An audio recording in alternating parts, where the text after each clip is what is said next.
And Luthi can walk by itself. It walks by different people. Oh my! Yeah, he just saw you. I know. That's it. We'll talk later.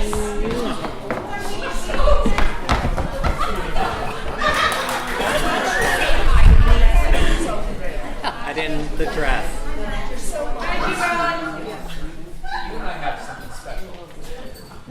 You may call it sleepwalking, but I say she's promiscuous. That was the first line ever spoken in performance on this very stage. It is from A Thurber Carnival, which was the play that opened the 7th season produced by the Chester Theatre Group, but the first in this building. Tonight we will be celebrating the history of the Chester Theatre Group on this stage. All the friendships, hard work, artistry, stories, and jokes that have filled this hallowed space. In these past 50 years, we have produced over 75 musicals, both large and small, almost 150 shows, both classic and edgy, and around 60 workshops, one-act evenings, and choral concerts.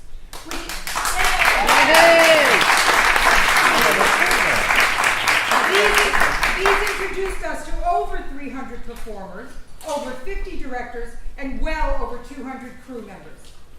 Along with successfully producing the most recent Broadway hits, we have always been willing to risk doing a title few others have heard of, and have earned the moniker the Off-Broadway of New Jersey Community Theater for doing so. Everyone in this room should be very proud of your individual part in building that resume. So tonight, from this extensive list, we have chosen only a few special moments to represent the decades. With your indulgence, I will be acting as your stage manager, hence the binder. And to get things started, here is Ellen Fraker-Glasscock to tell you a brief history of the building itself. Places, everyone. Ellen, you're on.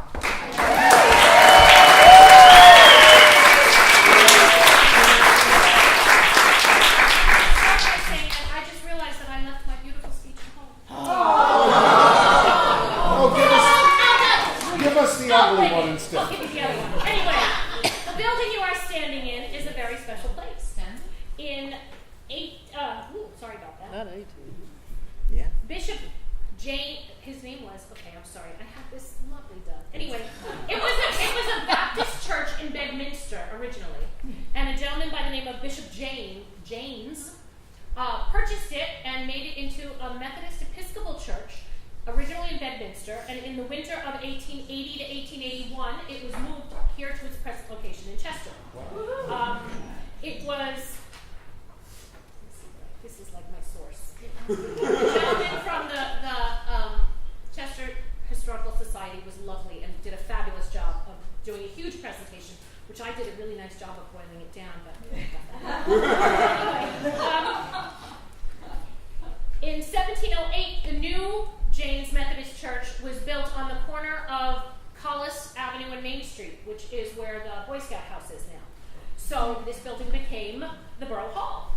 It was on the 1872 map, it's shown as Town Hall and a motion picture theater. Not only were motion pictures featured, but medicine shows, firemen's fundraisers, Sadie Hawkins dances, women's club flower shows, and more importantly, local theater productions were done in this very building as far back as then. There was actually a group called the Second Nighters who did performances here. They were called the Second Nighters because apparently they were never quite ready on the first night. We don't know anything about that. In 1930, the Borough of Chester decided to split from the Township of Chester, and it went from being the Borough Hall, it went from being the Town Hall to just the Borough Hall.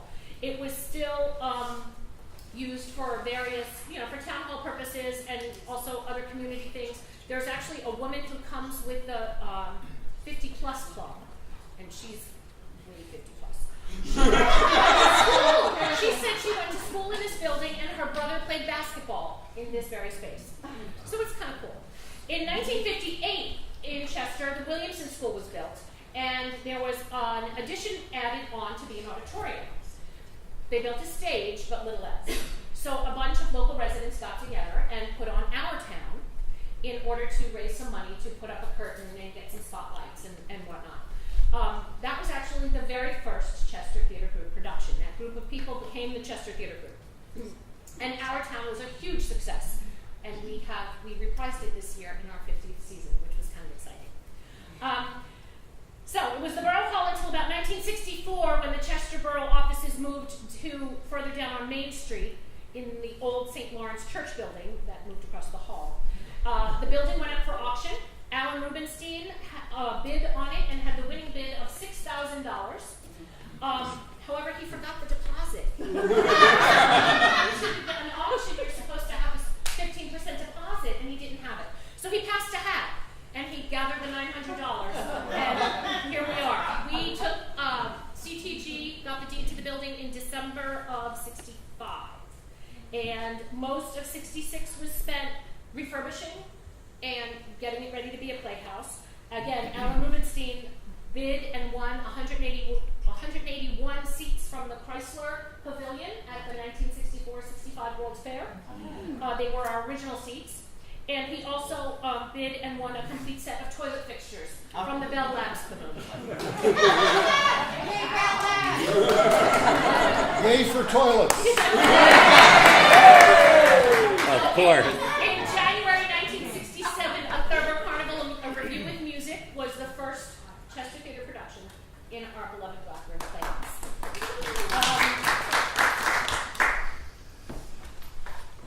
So the only really kind of, I was trying to dig some dirt. So in 1973, there was a group called Sing Out West Morris, which I'm assuming was somehow associated with the schools.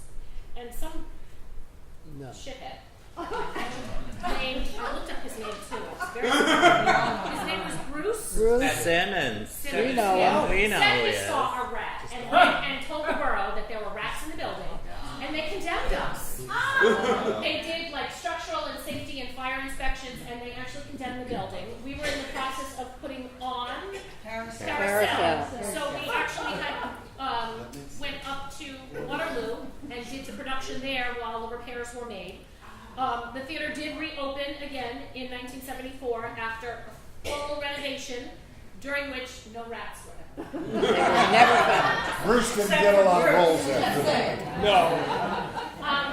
And so when we reopened in January '74, the production was Mame, starring our very own Penny Holt.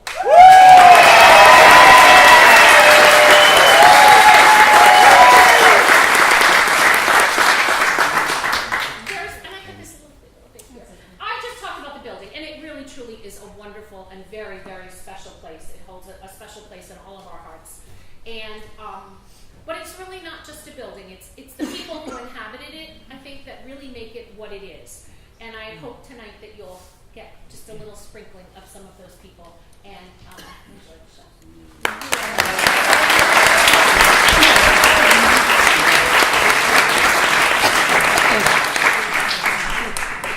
During the first decade, CTG produced 21 plays and 19 musicals, several workshops and special events. During that time, Penny Hoadley, Peg Hill, Vicki Nardone, and Dennis Small J. Parker, Sagan Parker, were all a part of the organization. So I would ask these people to please tell me, what was your first recollection of being in this place, or your favorite moment? Any of you can just flat out. This is going to be a very conversational evening. Not for me, but no. Penny, why don't you tell me what it was like when you first walked in the door? Well, I was met by a very nice lady called Doris Gibson, and I came to audition for Summer and Smoke. I had just moved up here because in September I had to stay down in Pennington where we were moving from because I was starring in Anything Goes. And so I came here, and in 1 week I was in Summer and Smoke. And what I remember about this place was that the people were very friendly at the audition, which was always nice. The director was very nice. And it just had a warm feeling. And, I mean, the space is wonderful. You knew the space was going to be wonderful. What about you, Peg? Oh, what I remember, my neighbor down the street, whose name, I forget, Maureen Siemens, got me involved. And eventually, my husband Lamont And I remember coming down and looking at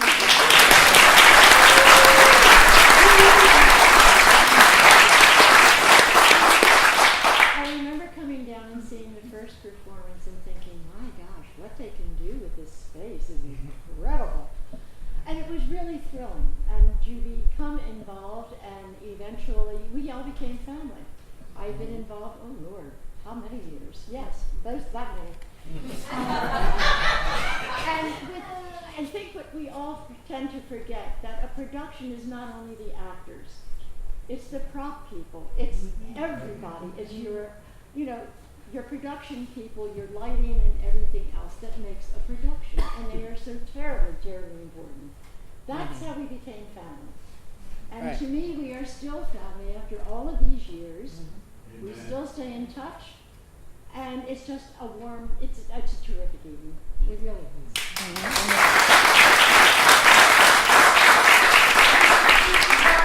You were born, what, a half a block from here? My parents lived right across. My parents' home was right across the field over there. I was 15 years old, and my mother warned me not to go among those fields.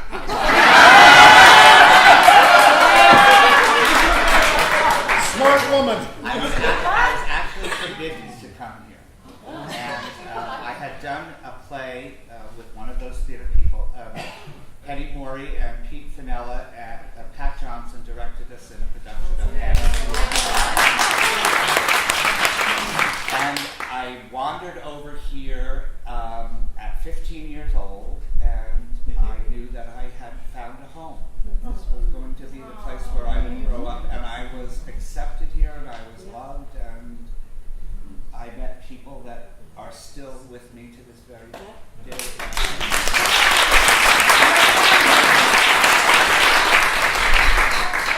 I was here for the carousel debacle. But before that happened, it was my first time auditioning here and auditioning for Penny Morey.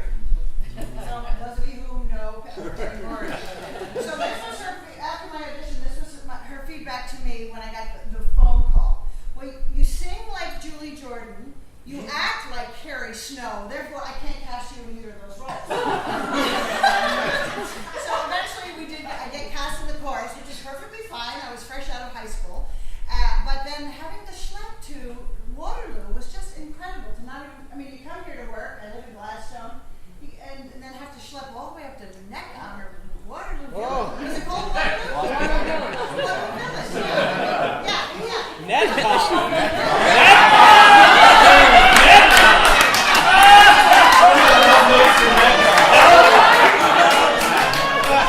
And Vicky, at that point, it was horse and carriage. For those of you who don't know why NetCon is such a joke, this gentleman sitting here is Steve Fredericks, who runs the State Children's Theater of New Jersey, the Growing Stage. Started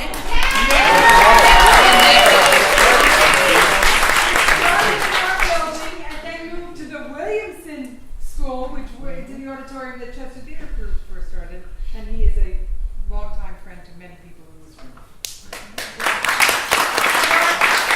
Were any of you involved in West Side Story?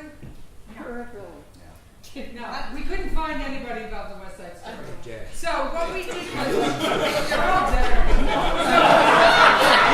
did was we asked our current president, Mr. Christopher Mortensen, to please sing tonight from West Side Story.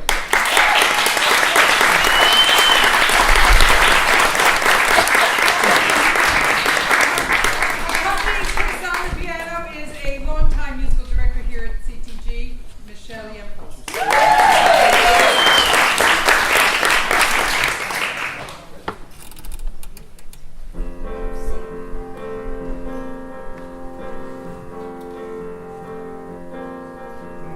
Tonight won't be just any night. Tonight there will be no morning star. Tonight, I'll see my love tonight, and for us stars will stop where they are. Today the world was just an address a place for me to live in, no better than all right. Oh, moon, grow light, and make this endless day, endless night, tonight.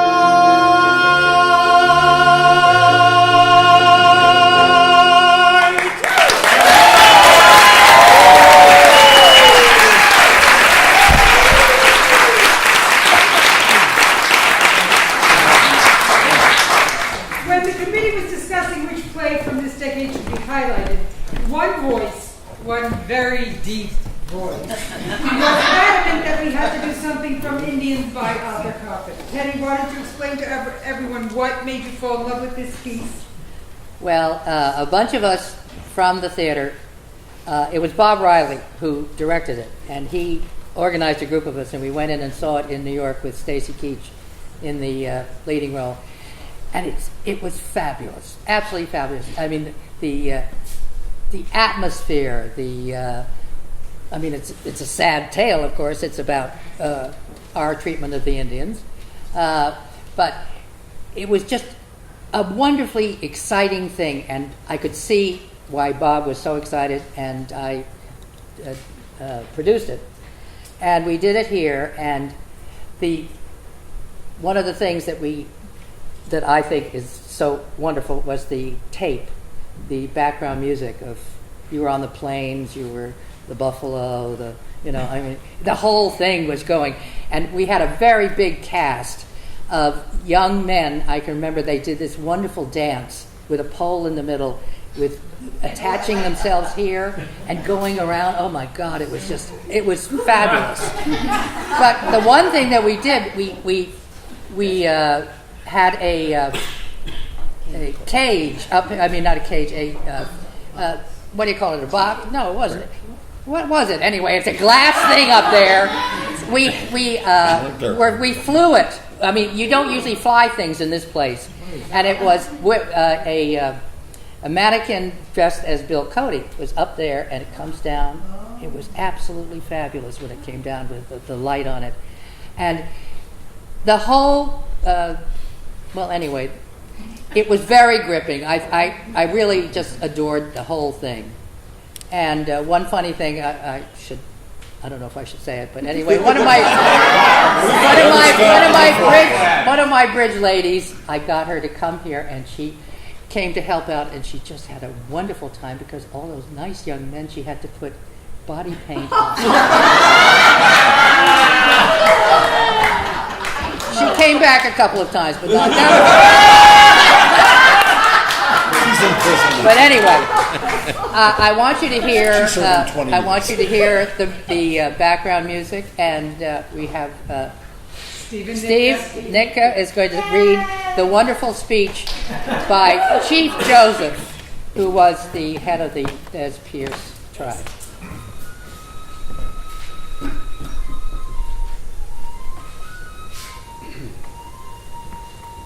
In the moon of the cherries blossoming, in the year of our surrender, I, Chief Joseph, and what remained of my people, the Nez Perce, were sent to a prison in Oklahoma, though General Howard had promised we could return to Idaho, where we'd always lived.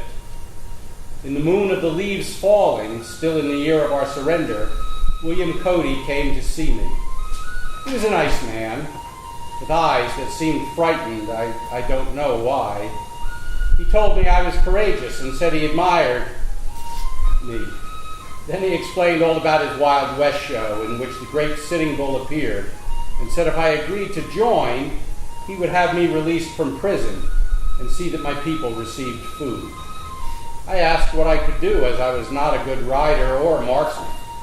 He looked away and said, just repeat twice a day, 3 times on Sunday, what you said that afternoon when our army caught you at the Canadian border, where you'd been heading, and where you and your people would have all been safe. So I agreed for the benefit of my people. And for the next year, twice a day, 3 times on Sundays, said this to those sitting around me in the dark, where I could not see them, a light shining so brightly in my eyes. Tell General Howard I know his heart. I am tired of fighting. Our chiefs have all been killed. Looking Glass is dead. The old men are all dead. It is cold. We have no blankets. The children are freezing.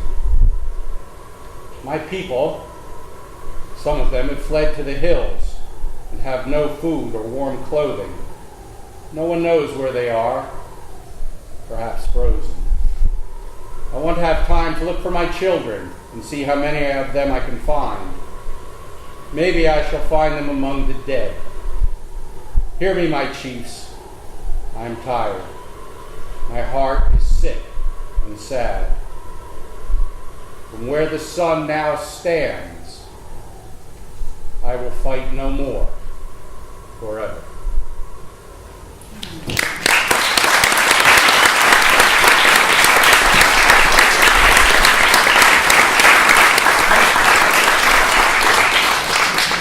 In the second decade, CTG produced 23 plays and 17 musicals. Many of them involved a very core, talented bunch of people. Hannah Hendry, Clifford Parrott, Scott Jacoby, Bob Saxton, Sal Argiro.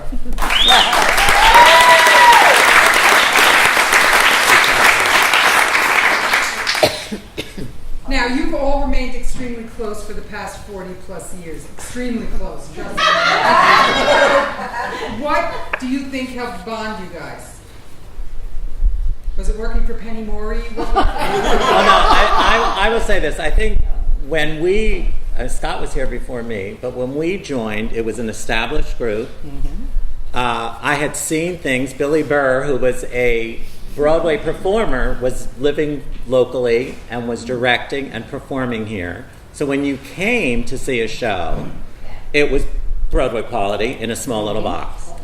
I saw Maine, which Penny was in, as well as Vicky and Pat Johnson, and I remember sitting there going, oh my God, these people are, unbelievable. So when we get involved, you looked up to these people, you respected these people, and I was a sponge to meet people and get to know the theater as well as the other people and the style of the space, which was very special. And that, I think we all work that way.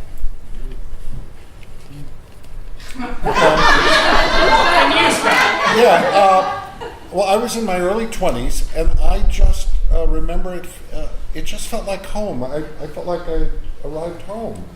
And they're just people that you spend all your time with, and you wanted to be with them, and that was the time. You'd been educated, now you're coming here to be educated about life all over again. For me, I started with props on a Penny Morey show. I then worked on Billy's show as props, and then you do costumes and set, and maybe you got a part, and maybe you didn't. But we just were here so much, and you just saw them every day. We saw people every day or every other night, and then every show, and then, It was Well, fun. it's interesting that I'm sitting with Mary Claire because my first time coming to the theater to audition, Mary Claire and I and another person, Jenny Cook. Jenny Cook, thank you. Obviously, you even know He even knows what she was wearing. I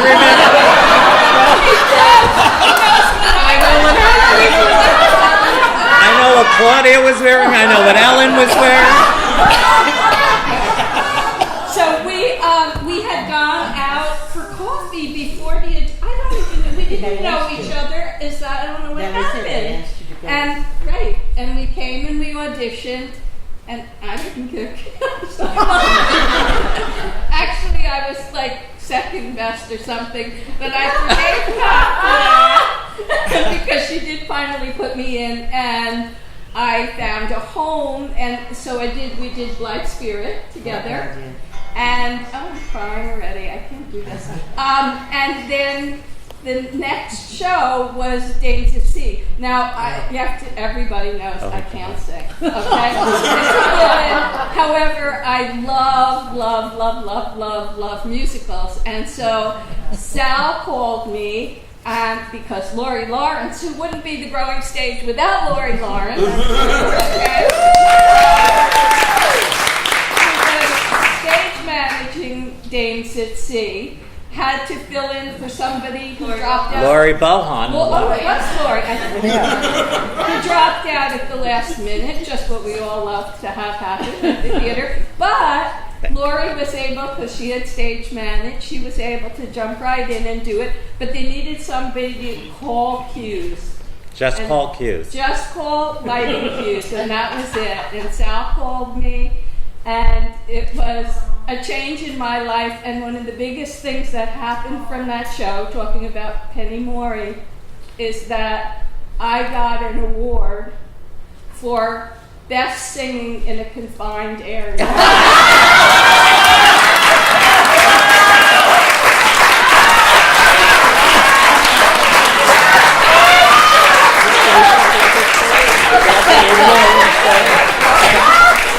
You were brilliant. Now I gotta tell you, we did the booth many shows. Hannah and I were the booth people. And one day I'm sitting here watching Hannah, and I said to Hannah, you can't sing in the booth, there's a light. And every time, and your glasses reflect, and everybody's singing. So she says, but I have to sing. I said, yeah, but you move your head, so you have to duck, and you have to... I sang lying down on the floor. And then what happened was we had such a good time that like the booth became the favorite place for people to hang out. We had to close people out. We did. We locked people out. We locked people out. Two quick things. We should give a shout out to Harriet Whitmire, who's Yes. not here tonight. Harriet's in California along with my wife Julie, and Harriet in the 70s, in a very short amount of time, was one of the people who just brought people together. Yes. And Chester Theater would not be the same without Harriet having been here. And about people filling in last minute, I had an opportunity to direct the Shadow Box, and a week before we opened, the main guy had a nervous breakdown. I called this gentleman behind me, Bob Saxton. He learned the script, and 2 weeks later we opened. You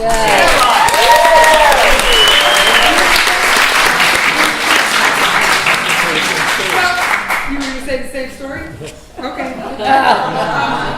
So this leads us to Dames at Sea. And for those of you who may not know what Dames at Sea is about, it's a musical parody of those large, flashy Busby Berkeley movie style where the chorus girl takes over for the star.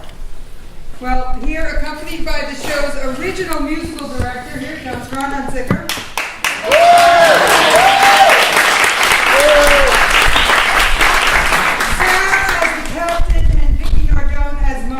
Who will be replaced. Recreating their duet, The Begin. How many years ago was this? Too many to count. We dropped the P a few levels. And we haven't performed. I haven't performed since I left New Jersey in '99.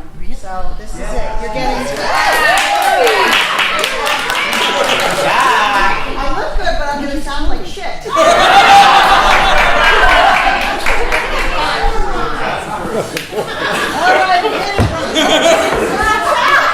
Do you remember the night we met? You were the waitress that served me chili con carne. And you were the sailor who broke my heart. Listen.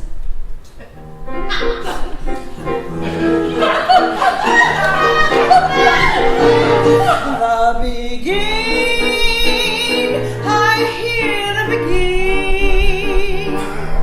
Deep in my heart, it's beating a wild tattoo. The begin,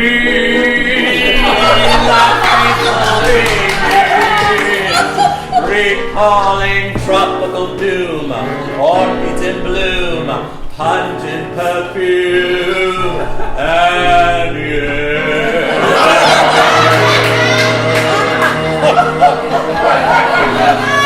Do you remember Pensacola? Sultry desire, passions on fire under the moon. those nights of splendor,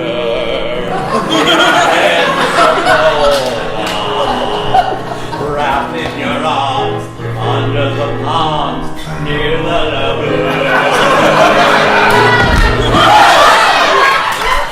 You were so tender in Pensacola.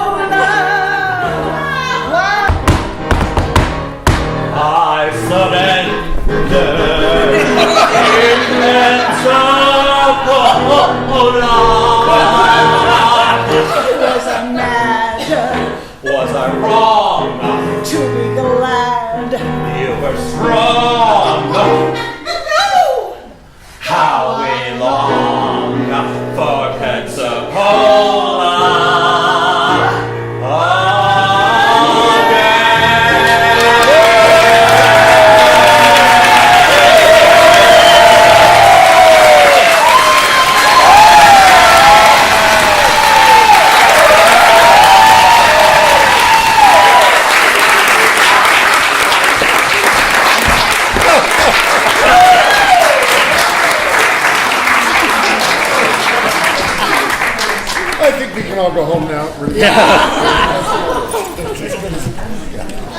One of the shows done during this decade was Nick called The Royal Family. It's a show about a professional theatrical family based on the Barrymores.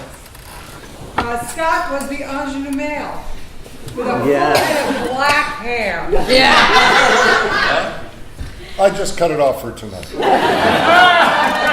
Why don't you talk to us about Royal Well, Family? gosh, And Eileen is here. yeah.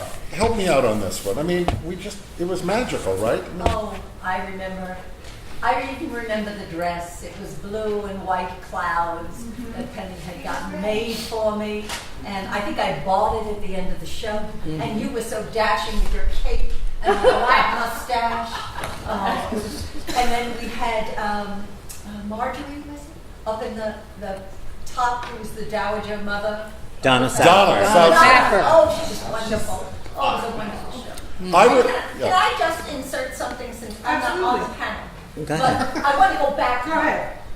I've done a number of plays for Michael Mooney, and I love working for Michael. Yes. And I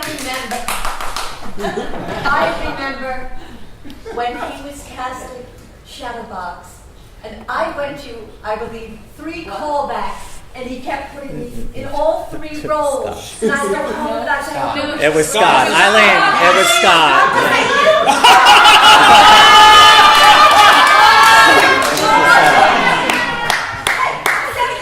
Give me a break. It was probably Michael Mooney in Royal Family. Yeah. Sorry, Mike. I've hated you all these years, and it's him.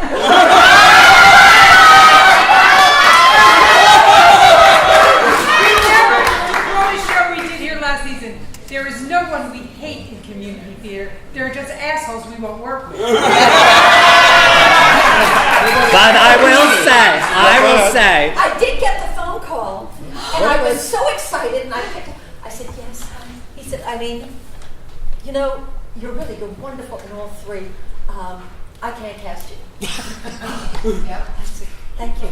but I was devastated. It is so nice to know you don't hold it. But I have to say, for Royal Family, you could not make the auditions because you broke your ankle. And you asked director Pat Johnson, can I come anyway the next day? And Pat and I, and probably Peg, met you the next day. You were wearing red tennis shoes. She was... No,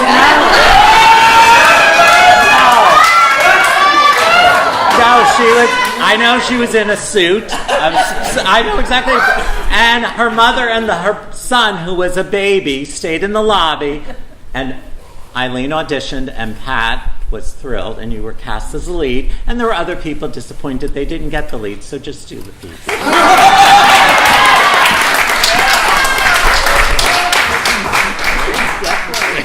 So this is a monologue that Julie Cavendish, the role that Eileen played, does in the show The Royal Family. Mr. Case, JIC.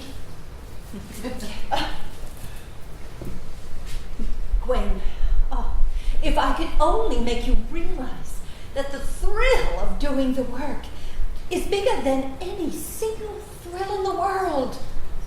Oh, I know there's love. But you can be the most fortunate girl in the world because you can have both. But for God's sake, don't make the mistake of giving up one for the other. Acting is everything. It's work and play and meat and drink. Oh, they'll tell you it isn't. Your fancy friends, but that's a lie, and they know it's a lie. They would give their ears to be in your place. Don't make any mistake about that. Oh, there are things you'll have to give up. Gay things, amusing things. But there'll be plenty of things in their place. Don't make a mistake about that. I miss dinners and parties and rides and walks, and yes, I have to leave and go down to a stuffy dressing room and put grease paint on my face and walk out on the stage and speak a lot of fool lines. But you love it. You love it. You can't live without it. You know, doesn't go by when I don't stand in the wings, waiting for my cue, and I get that sick feeling in the pit of my stomach. And my hands are cold and my cheeks are hot. You'd think it was the very first time I've been on stage.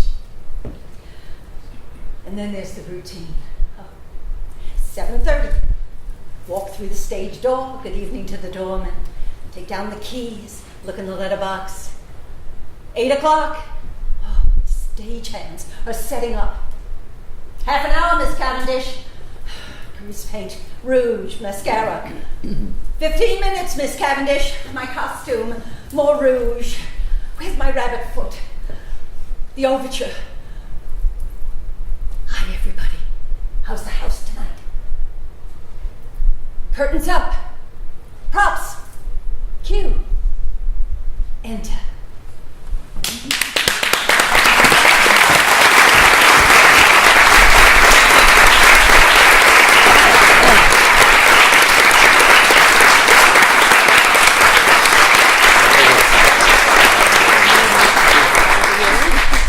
When the committee began work on this evening, we made the tough decision to choose one musical number and one monologue from each decade. However, on occasion during this process, there was something that couldn't be avoided. It was just too good. One of those things was from Working, Studs Terkel's production of Working. There are many things about it that were special. Dennis Parker. Please don't buy the grapes. He played Cesar Chavez. Irish from Chester. The late Ted DeConti. Finishing a number after he dislocated his knee, doing a hitch kick right in the middle of the song, finishing the whole thing, and being in the audience when the lights went out, hearing. One of the most outstanding moments on that stage was to listen to Claudia Metz, then Marlborough, sing Millwork. And here to sing Millwork. Are we going to talk about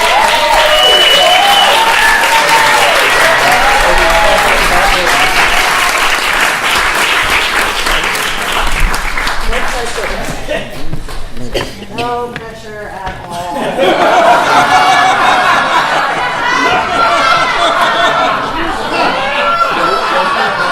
No pressure. That's my balloon.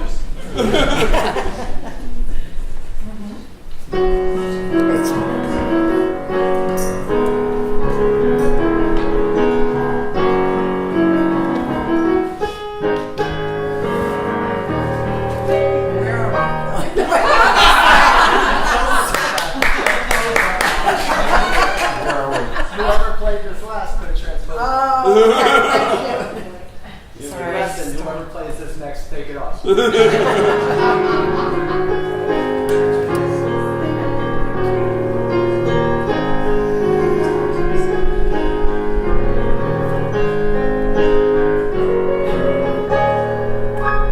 Granddad was a sailor and he blew in off the water. My father was a farmer and I his only daughter. I took up with the no good mill working man from Massachusetts who died from too much whiskey and leaves me these three faces to feed.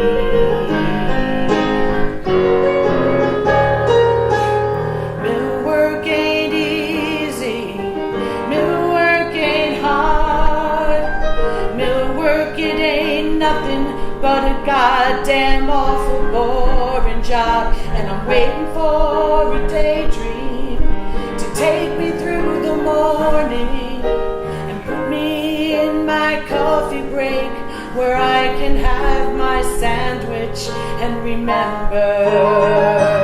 And it's me and my machine for the rest of the morning, for the rest of the afternoon, and the rest of my life.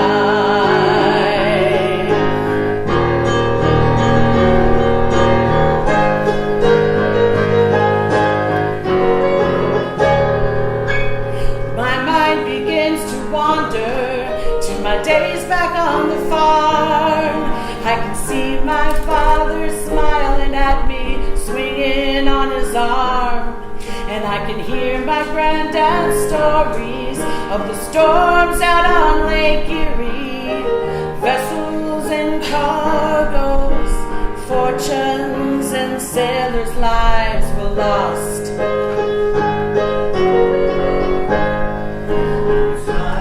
Has been wasted, and I have been a fool to let this manufacturer use my body for a tool. And I get to ride home in the evening, staring at my hands, swearing by my sorrow that a young girl ought to stand a better chance. And may I work this mill just as long as I am able, and never meet the man whose name is on the label. And it's me and my machine for the rest of the morning, for the rest of the afternoon gone, and the rest of my life.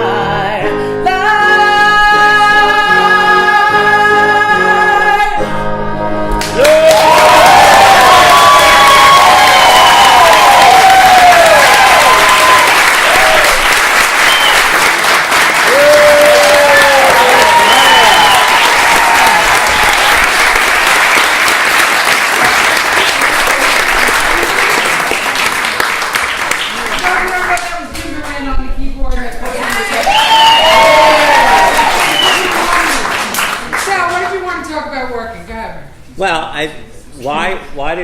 why did we do working? We discussed it last night, Clifford. We were supposed to do, and I don't know why they would pick me for this, Kiss Me Kate. And we had an audition for Kiss Me Kate, and the only person who came was the incomparable Alice freaking Moynihan. And we loved her so much that we never called her when we decided to do working. See, Eileen, it's, you know. Through the years, we've been friends, and so we decided to do working. I had been working at Montclair State University then, State College, Montclair State College, and I really loved working. So we had auditions. We had the first reading at Peg's house, and nobody in the show knew what the show was about or anything about it, but we all sat in a circle, and I played the recording, and we read the script, and everybody fell in love with it. And it was one of those shows where the people in it just loved being together, being here, and we had a wonderful time doing it.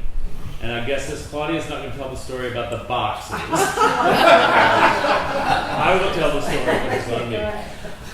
Lamont built us these wonderful boxes that across the theater spelled out working. They were like children's boxes, and we used them for the set. The only other set we had beside the boxes were two tables, which we used for the mill workers and for the trucks.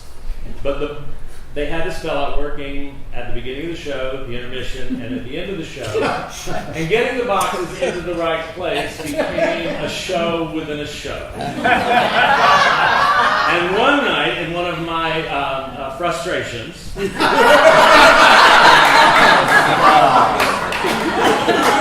I said, and I won't use the X's with this, but I said, this is not a show about boxes. And only to be repeated about 15 years later when we were doing Men of No Importance, where we had chairs. But we had a great time during working. And also the other one we talked about last night was that we went through 3 lighting people. Somebody volunteered, said, I'm an actress, but I should pay my dues. I'll be in the booth. I'll do the lighting. So she came on Monday night and ran out of the theater at intermission, I think, screaming. And somebody else did it the next night. Let me interrupt you. How many cues were there in the I think there were, well into 150, I think. And this is back in the days when it wasn't a computer. You had to do it manually, you had to switch from Plug, you had to replug into the back. And switches. There was one scene that was a fugue because you had 3 telephone operators, and so it was up 1, up 2, down 1, up 2, that kind of thing. So, the third night, Peggy, who was the stage manager, said, well, I'll have to run the lights then, I'll just call my own cues. And then she, on opening night, I guess, said to Sal, I can't do it. I went upstairs and said, I hadn't seen one rehearsal, I just helped stage one number. And then I came in opening night and said, have a great show, everybody. And I made sure the girl who I staged knew what she was doing. And Peg goes, I can't do this. And I said, okay, sit me at the booth. I'll look at Dennis's cues, and I ran the lights for a show I had never seen.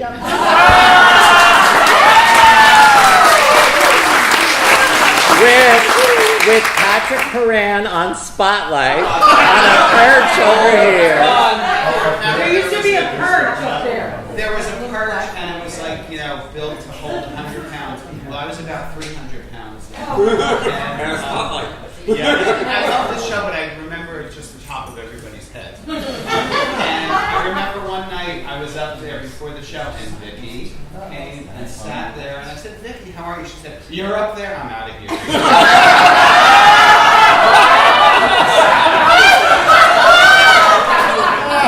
So I designed the lighting for that show. Stephen Frederick came and hung the lighting for that show.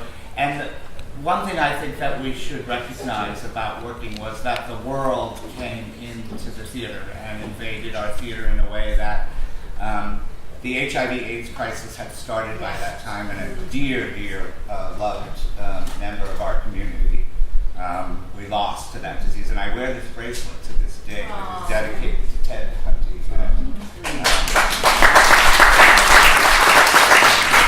There are many people who have come and gone in this theater, those great saints who are up in that Broadway theater in the sky, and will be welcoming us as we come back there. But we do need to pause and remember those individuals as well.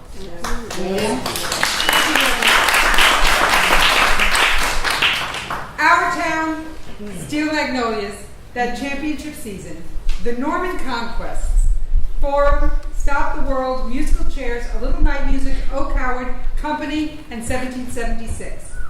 In the past 50 years, that is the handful of plays and musicals that CTG has deemed worthy to do twice.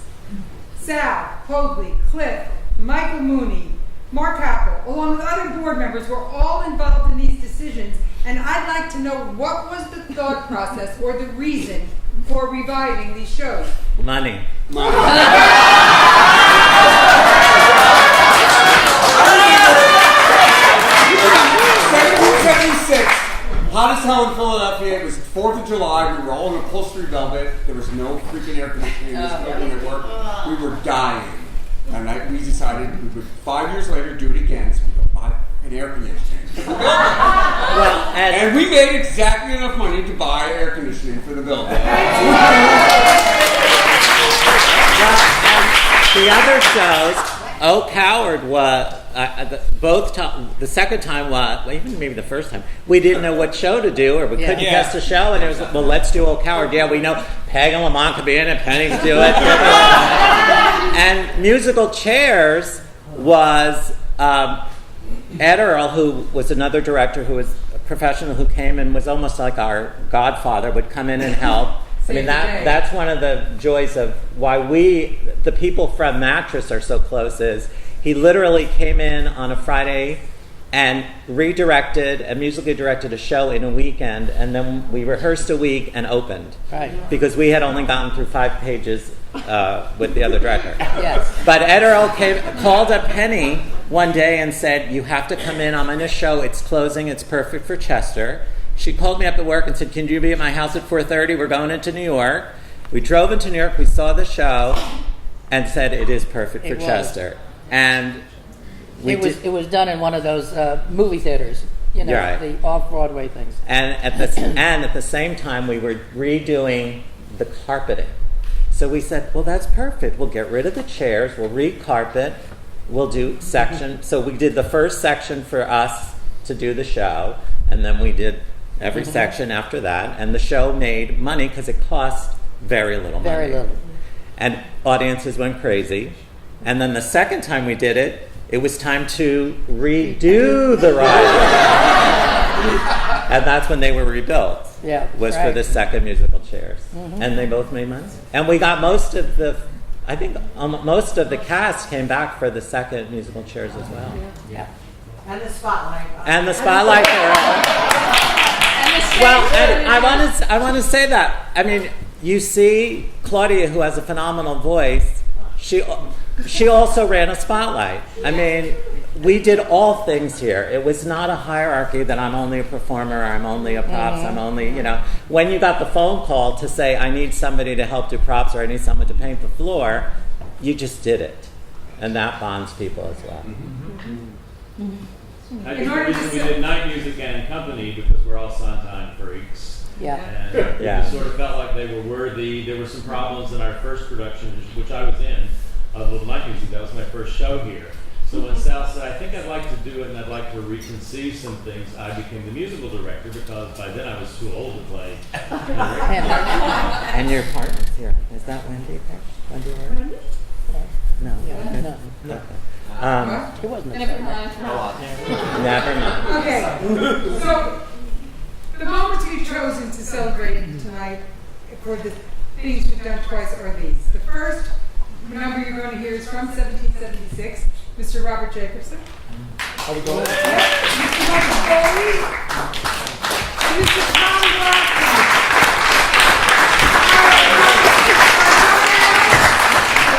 Our John Adams, our Benjamin Franklin, and our Thomas Jefferson will be singing The Egg.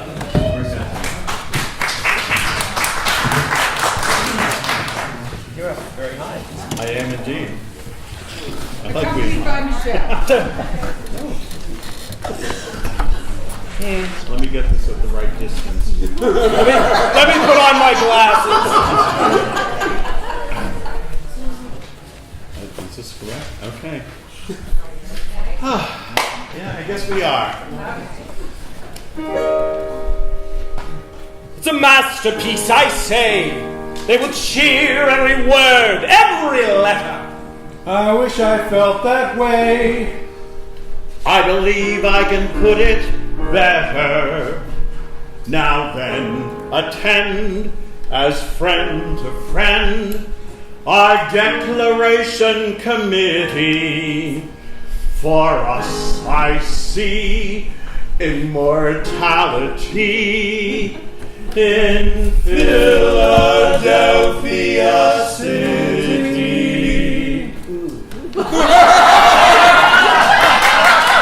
We did it better in rehearsal. In a farmer, a lawyer, and a sage, a bit gouty in the leg. You know, it's quite bizarre to think that here we are, playing nursemaids to an egg. An egg? Yes, America, the birth of a new nation. We're waiting for the chirp, chirp, chirp of an eaglet being born. We're waiting for the chirp, chirp, chirp on this humid Monday morning in this congressional incubator. God knows the temperature's hot enough to hatch a stone, but we'll hatch an egg. We're waiting for the scratch, scratch, scratch of that tiny little fellow, waiting for the egg to hatch on this humid Monday morning in this congressional incubator. God knows the temperature's hot enough to hatch a stone. Will it hatch an egg? The declaration will be a triumph, I tell you. A triumph! If ever I was sure of anything, I'm sure of that. A triumph! And if it isn't, we still have 4 days left to think of something else. The eagle's going to crack the shell of the egg that England laid. Yes, so we can tell on this humid Monday morning in this congressional incubator.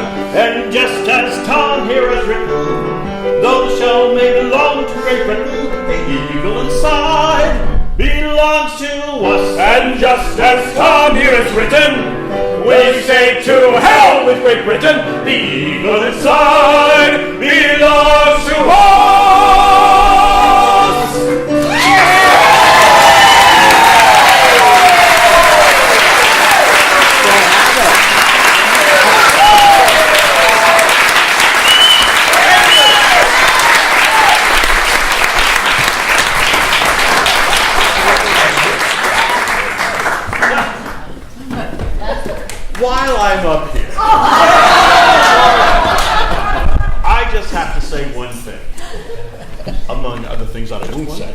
But in nearly every show that I've been in, you have to write the bio. So in every bio I've written, I have mentioned that I have always felt so welcome and warmly accepted by this theater. And it is still the same. And it's just the standard that what this theater gives to those that come to participate. It's the warmth, it's the welcoming, it's the family. And I thank you all for it.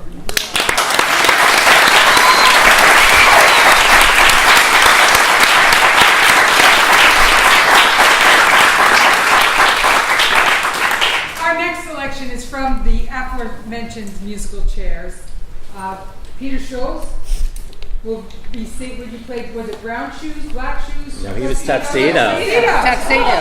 Tuxedo. We'll be singing the number "There You Are." Peter was. There were 3 critics, correct? Sal. Yeah. Fill Right. me in on it. 3. It was the audience watching a show. We had them all sit here, and 3 critics were a part of that. And one of the critics is Tuxedo sings a love song to. He comes to see the show, and on stage, we're brother and sister. We do this all the time. He sees a man that he loved on stage in the show. Next level. Performing on stage, right? That's what I wrote. Peter's critical contribution. Yeah. You're on. You're on. Jeez.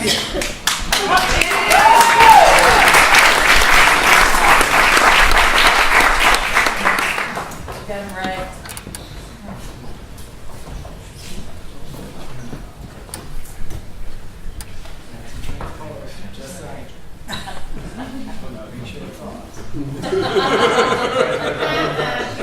What a sound like for that.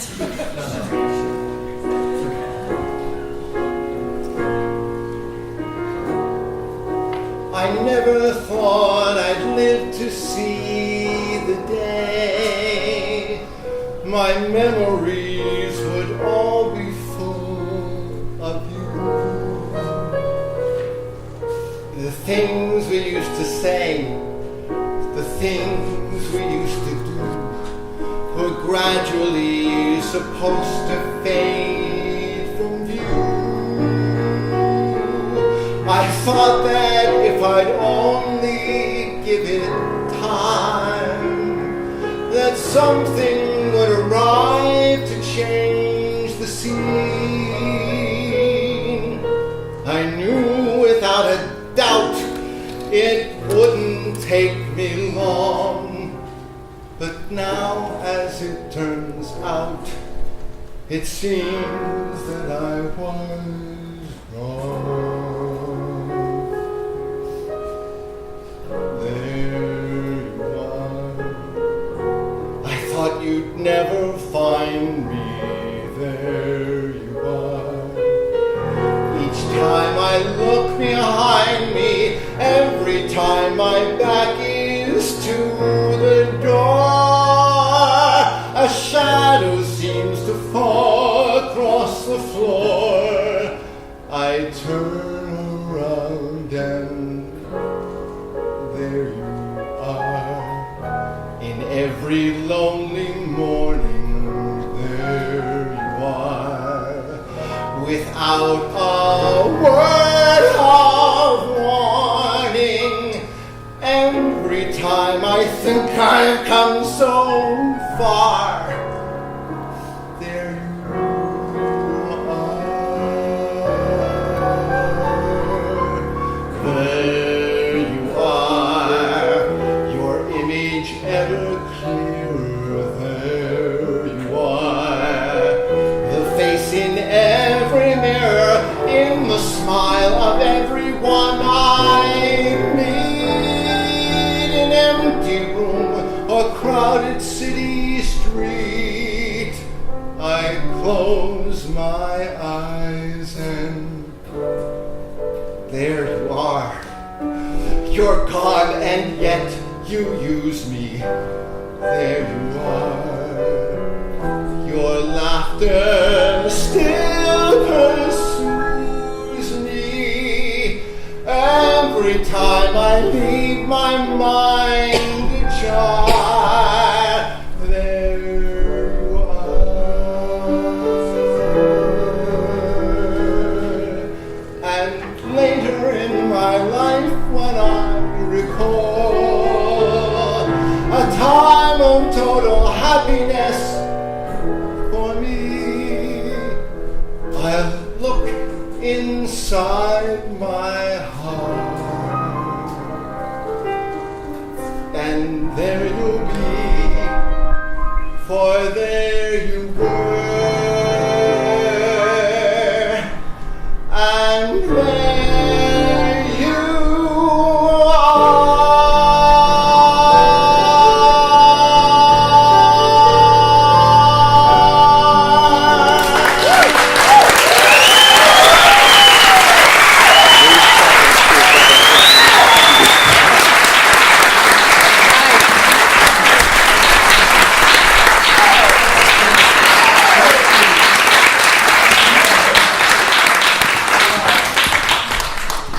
There was just no better way to honor the two-time speech than to do some of the cuts from the Norman Conquest.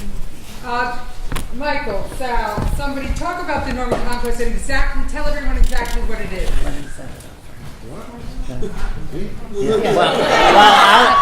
The theater was introduced to Alan Ayckbourn with absurd person singular. Ayckbourn with absurd person singular. All right, so we did a production of Absurd Person Singular, which was beautifully and hysterically received, even though it was very tough to do with 3 different kitchens. But it was wonderful. It really was wonderful.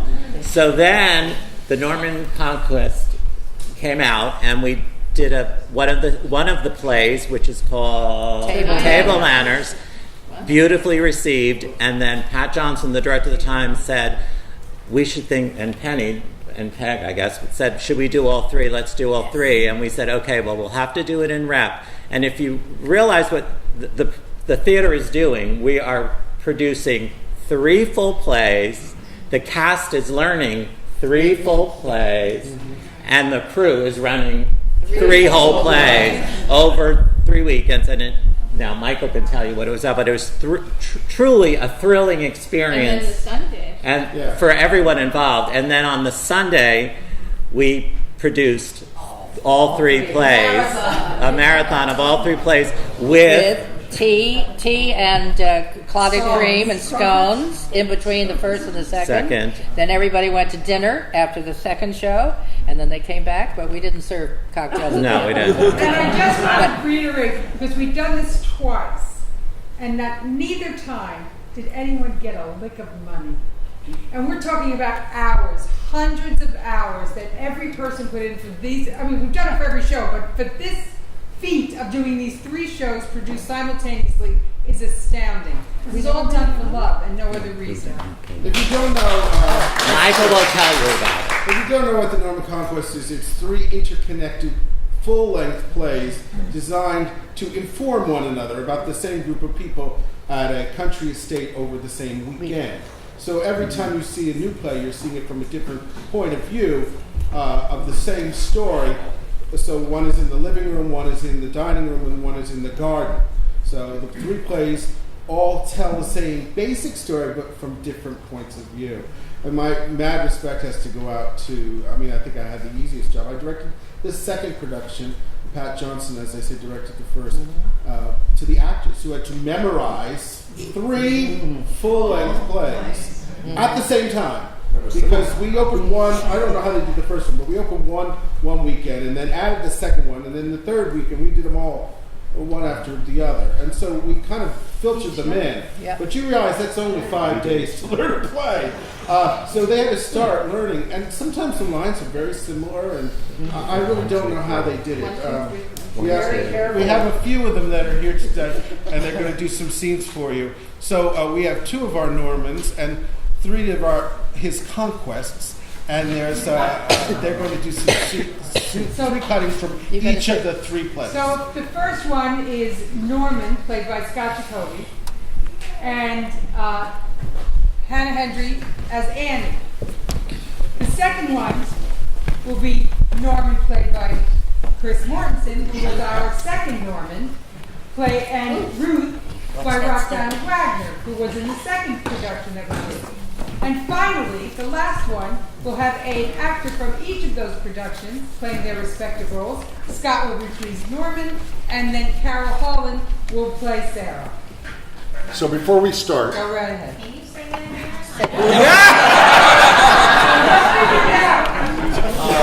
this first reading we did together in '86. The second one they did together in '02, '06? 07. The last reading is I did in '86, she did in '07. We're merging them. I have to tell the story. I'm sorry, I apologize to those who've heard it before. It's an absolutely 100% true story. We did the Norman Conquest, and in the table manners, there's a scene where there's sloppy stew. True story. God's sakes. This is true. I'm sorry, but it's true. So we would have stew every night, and it was a huge, very difficult table scene to choreograph. But there's stew. And Penny Holdley, God bless her, every night brought dinty stew, put it in the sink, in the pot, and it was kept hot and all that. It was absolutely delicious. Absolutely. And one night we're performing, and we're having a stew, and we get off stage and we I don't know, it was different. It was gritty. It was, I couldn't tell what it was, but we all were like, that stew was different. Except Penny, she goes, well, I was driving to the theater, it was too fast, it fell out on my floor carpets, and I just...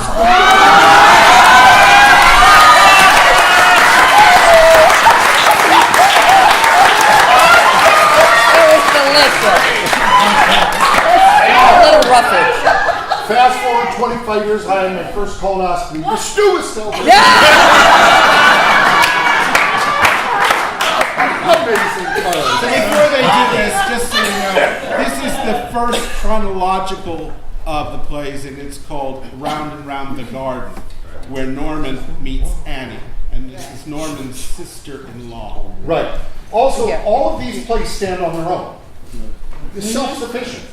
But when we did all three on the same day, the people had stayed for like 6 hours. By the time you got to the third one, they know all the jokes. Because they've already been revealed, and now all of a sudden it all comes together. Well, and they would hear a waste paper basket off stage and know what happened because they saw that earlier and went nuts, even though nothing happened funny on stage.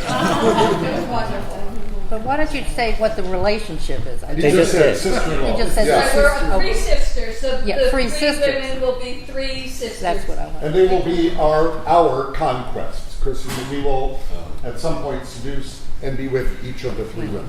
Take your time. Oh, I should.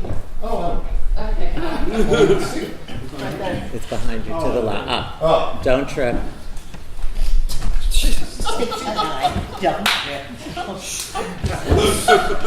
The hat will connect Chris and me. So here we go. Ready, dear? I'll give it a shot. Okay. Norman, what are you doing here? No, serious, Norman. What's the point of making all these arrangements, of making absolutely sure that no one was going to get upset, no one was going to be hurt, and then you turn up here? I wanted to see you. I was frightened you changed your mind. But we're supposed to meet. We're supposed to meet in the village, behind the post office, 7 o'clock. I got here early. Yes, well, you'll have to go away for an hour. I haven't even come. Where am I supposed to go? Well, I don't know. Go walk round the abbey. That's 5 miles away. I'm not walking 5 miles just to wander around some ruin with a suitcase. But I don't want you here when Reg and Sarah arrive. And I've got to see them in. I've got to show them where everything is for Mother, all her bottles and pills and God knows what, and what is for what, and which is their towel. I mean, there's masses. I can't just run off. And anyway, Tom's here. Tom. Yes, well, he's over around the front of the house looking for the cat. Tom. I didn't just say it like that. I don't say Ruth, huh? I don't mind if you do, I say it. Not to her. How do you know? I bet you don't. I've seen you with her. How do you know what I say to her face behind your back? I know you, And more important, I know my sister. Sheila got my note by now. No? Tell him all. For what? It's all over between us. That ever since we stayed here last Christmas, there was something wonderful happened. You and I were all that mattered. That everything You else... didn't. I think you didn't say that. that. The love between if you us. said that, I warn you. I will ring her up this minute. Where are you going? To ring her up. All right. I didn't leave her a note. Promise. Promise? Promise. As long as you haven't. 7 o'clock then. Back in the post office. 7 o'clock?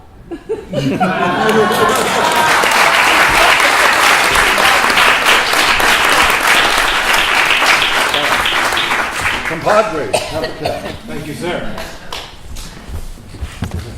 Now, this next scene is from the play called Living Together, which takes place in the living room. And in this scene, Norman is confronted by his wife, Ruth.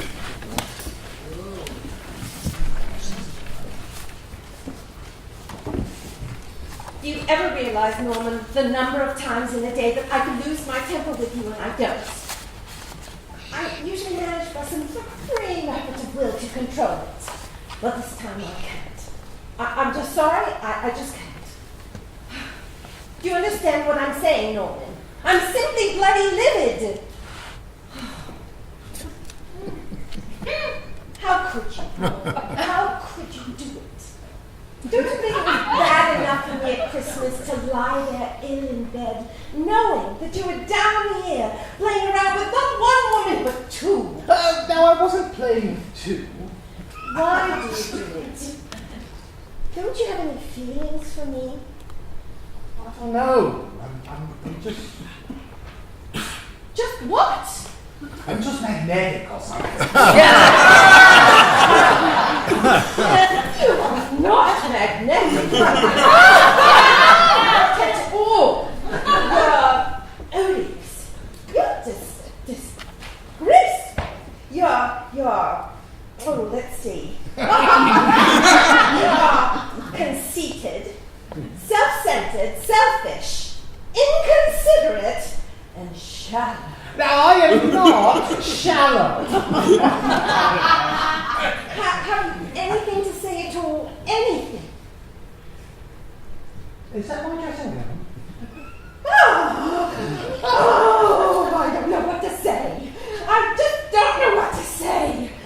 And stop looking at me like that, for heaven's sake. Like what? Giving me that awful doggy look of yours. It might work wonders for those two, but it does nothing for me. I've seen far too much of it. Well, I think this is it. Don't you? I think this is where we say, thank you very much. Goodbye. On top of everything else, you made me look like a complete fool. We'll talk about it in the morning. You can sit down here. Where? I don't know, in a chair. You're certainly not coming up with me. I refuse to be number 3 in a night. Nothing happened, you know. I mean, I was just saying goodnight to Annie. And then Sarah just attacked her. Huh. Really? How interesting. Well, it's true. Sounds so terribly likely. It's true! You're the only one for me, Ruth. Come on, you know that. I certainly don't. Well, you should. I mean, you should know me by now. This whole weekend was really for you. Me? What do you mean it was for me? Well, of course it was. Come on now. You know it was. No, I don't think that you're any of those things I said you were. You're just stupid. You just don't think. You weren't looking up. Come on. All right then. Come on. Come upstairs if you're coming. I must be half-witted, but still. Come on.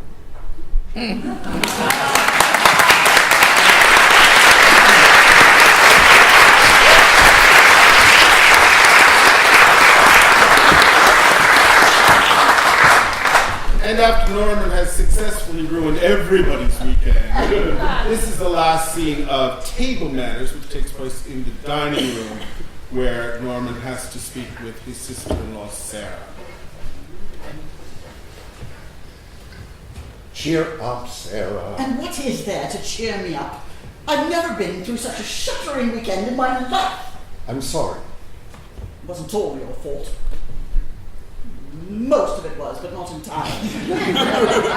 I think you ought to take care of yourself, you know. And how do I do that? Well, we don't want to lose you, do we? I don't think some people would mind one way or the other. You find it hard to relax, that's the problem. I know that's your problem because it's my problem. As we were saying last night, I don't know how you keep going. I mean, I don't have 2 children and a house and a husband. I've just got me, that's bad enough. Well, I should imagine it is. But 2 children. You try explaining that to some people. Your wife, for example. Oh, well, quite. She wouldn't understand. She doesn't. Would it be impertinent to ask when you last had a holiday?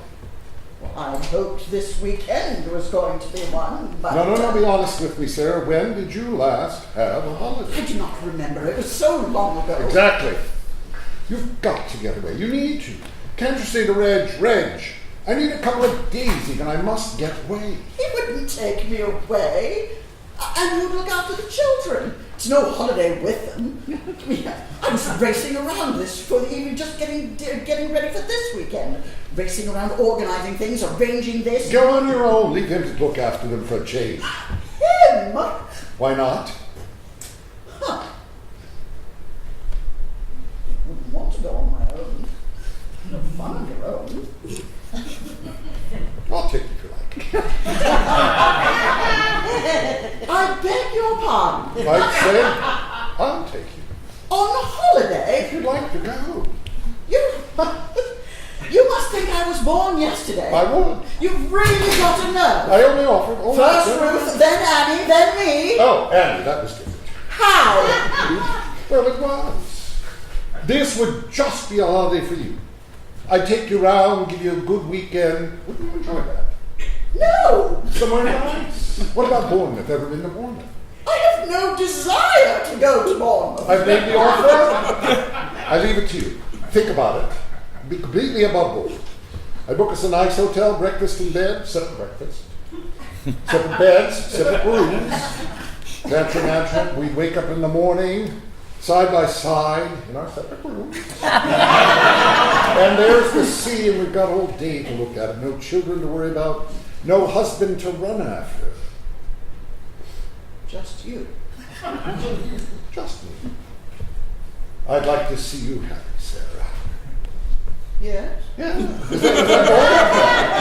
Is that wrong of me to want to see you happy? Depends upon how you do it. I give you a good time, you have fun. And you ever been to Bournemouth? It's a great place, laughing in it. I can just see us going. I'd very much like to make you happy. See.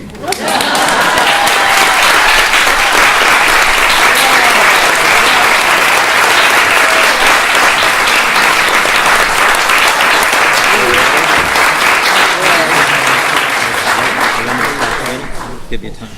And nothing further needs to be said except the 11 o'clock number of our first act will be sung from the song from Company by Miss Penny Hogan.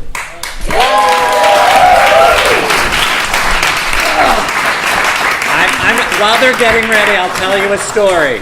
I directed it. Penny had done it, or they had done it earlier here, and they had said that nobody came. It was the horrible winter. They didn't get a lot of people to see it. So I said, "Oh, I'll direct it. I love it."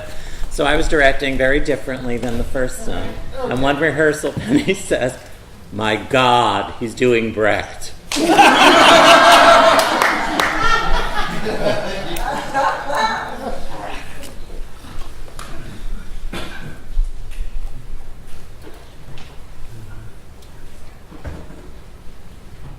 I'd like to propose a toast.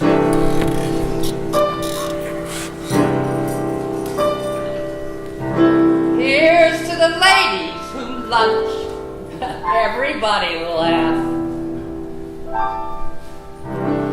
Lounging in their caftans and planning a brunch on their own behalf.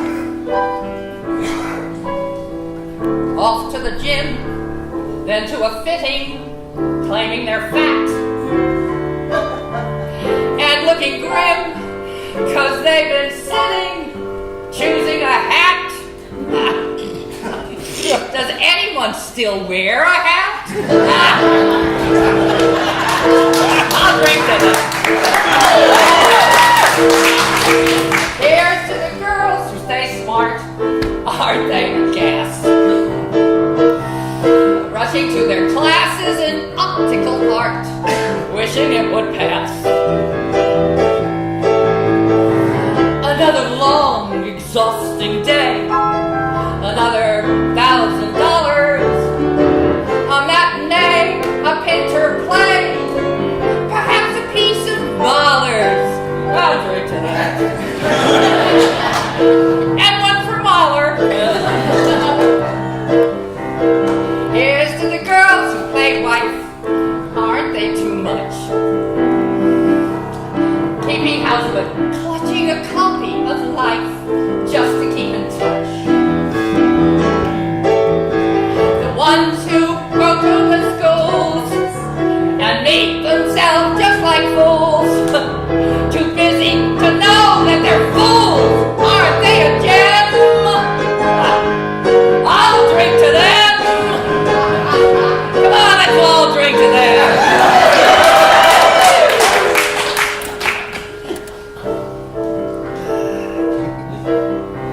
And here's to the girls who just watch. Aren't they the best?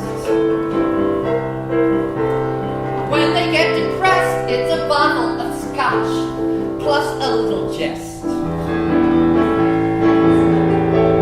Another reason not to move. Another brilliant singer. Another reason not to move. Another vodka stinger. Hey!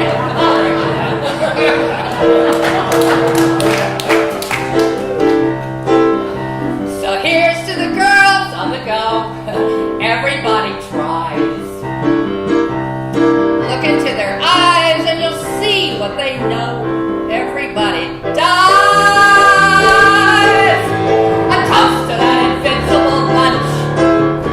The dinosaurs surviving the crunch. Let's hear it for the ladies who lunch. Everybody rise.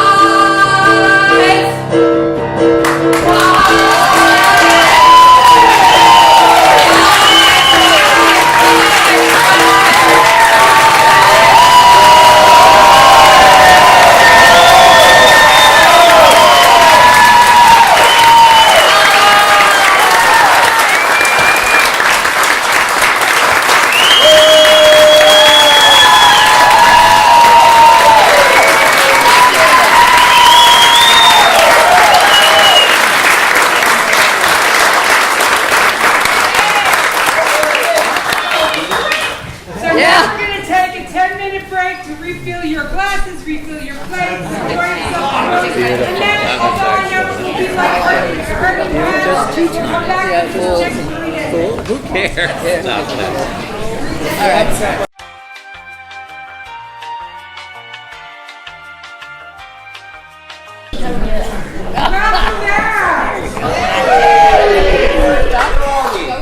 A third decade, CTG produced 34 plays and only 10 musicals. So, to discuss the third decade, we start with four men who have meant almost as much to this theater as they do to me personally.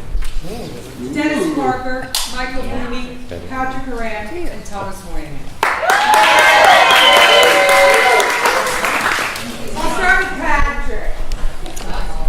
This is your first foray into straight plays here with Ernest, Words of Being Ernest, and The Belle of Bathurst. Can you tell me why those two pieces and why here? Sure, and actually, you're right. I did a lot of musicals where I directed and music directed, but this was the first time that I did drama. I would say straight. Okay.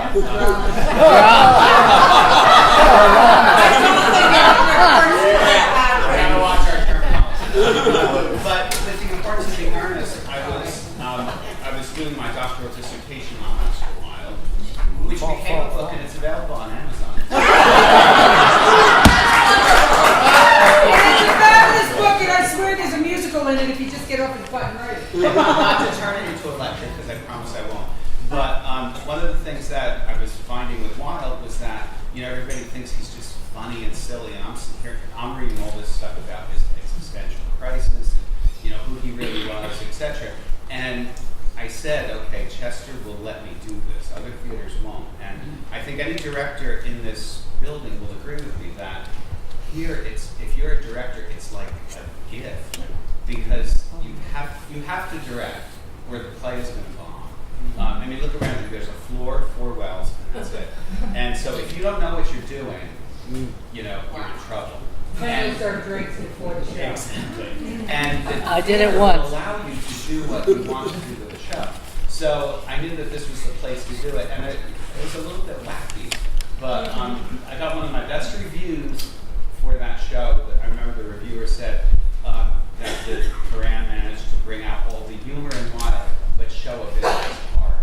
And that's because the theater allowed me to do a very different interpretation. The Bell of Amherst started when my good friend Hannah Hendry gave me a call. And again, I was in graduate school. I think I've been in graduate school my whole life. I was doing some kind of seminar on Emily Dickinson, and she was just looking at a monologue for an audition. And so she said, this is really hard to figure out. And she is. Dickinson is like impossible. So we just started talking, and a 10-minute conversation turned into a couple of hours, which turned into, well, do you want to have some coffee? And we could talk about Dickinson. And that turned into, let's do the whole show. And the show is a one-woman show where Hannah played Emily. And,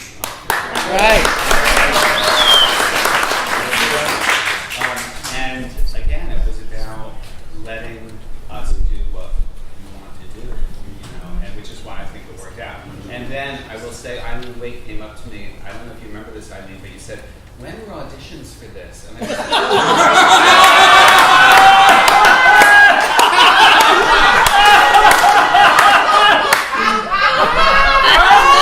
You gotta take care of yourself, Eileen. I said I don't freak out, but lovely to see you, Eileen. Yes, you did as is in this period. I did. Again, as Patrick says, this is a place that you're free to express what you need to say. And I felt at that time in my life I needed to say something about what was happening with the HIV/AIDS crisis, and no one asked me twice. I said I want to do this, and they said, "It's yours, do it." And the other really unique thing about Chester is that for some reason, talent flocks here. And to be a director, and to have people like Joanne Pendergast, Penny Morey, Penny Hoadley, Hannah Hendry, Night Mother was one of the most powerful experiences I've That ever did had. us in, Dennis. I know. That was about boxes too. That was another one. Yeah. But I got to do things like you've never heard, painting churches. I mean, Oh, God. Wow. Yeah. Claudia, Nobody painting gets churches? to do that stuff in community theater, so that was the gift. Mr. Moynihan. Yes. Oh, you're over here now. Oh, you're over here now. The elusive Mr. Moynihan. This is what the butler saw. Was that the first or was that the second thing? I couldn't remember whether. I can hear your question. What the butler What the butler saw? Did that come first or second, or where was that in? What your- did the That was the last show I directed here. Okay, what was the first one you directed here? I directed the dining room. Dining room. Which was a wonderful chance to use all these character actors all playing 10 or 12 roles. So that was another gift, as a director to have such a selection of talent to choose from. But that was first. Assassins was the following year. And to echo what Patrick said about Chester allowing you to do a show you're passionate about, and let's said before about we're all Sondheim fanatics here. Jenny Horan and I were passionate about doing that show, and you have to remember the original New York production of Assassins was not successful. I mean, it was a sold-out run because it was at Playwrights Horizon. It only ran for 2 months. Everyone expected it to move, and it didn't.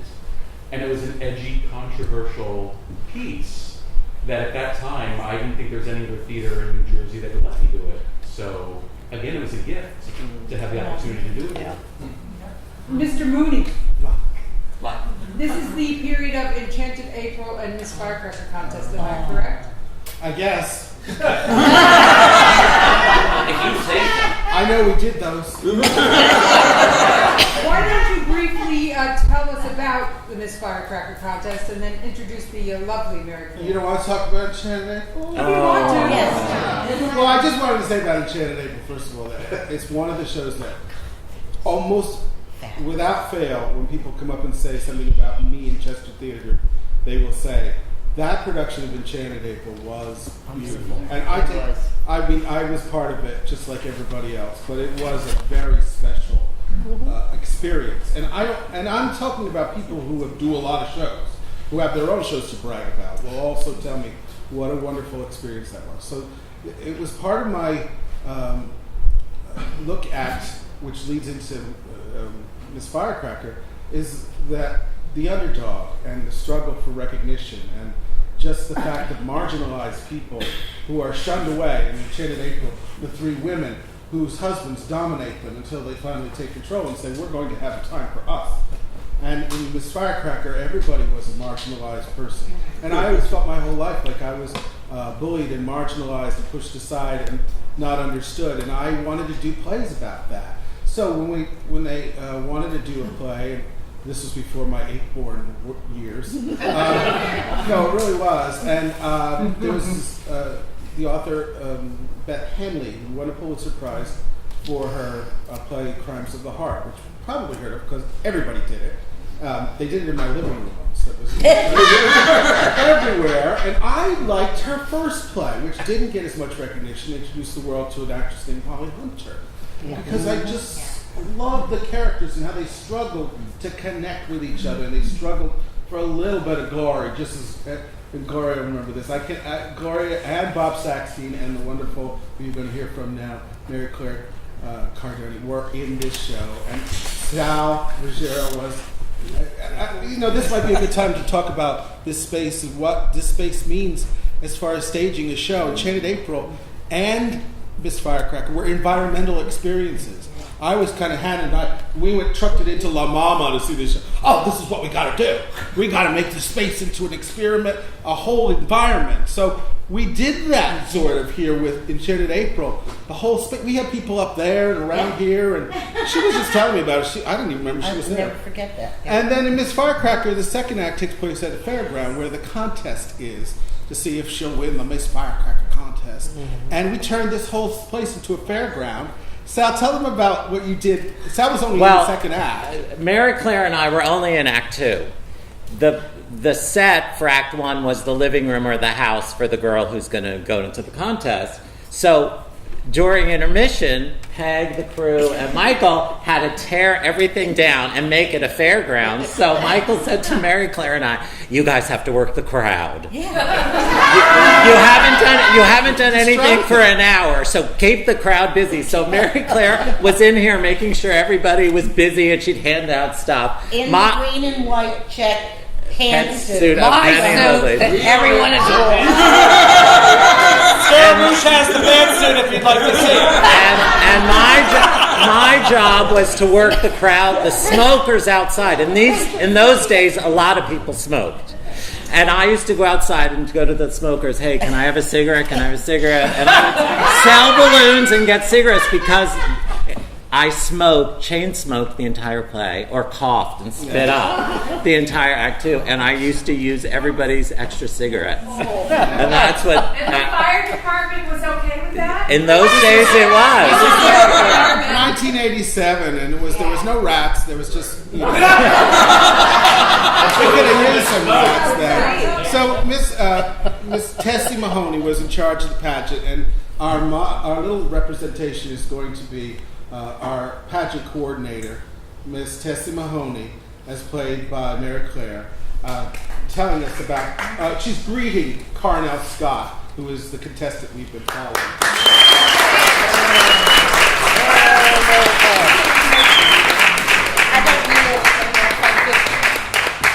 Okay, well, this is your dressing room.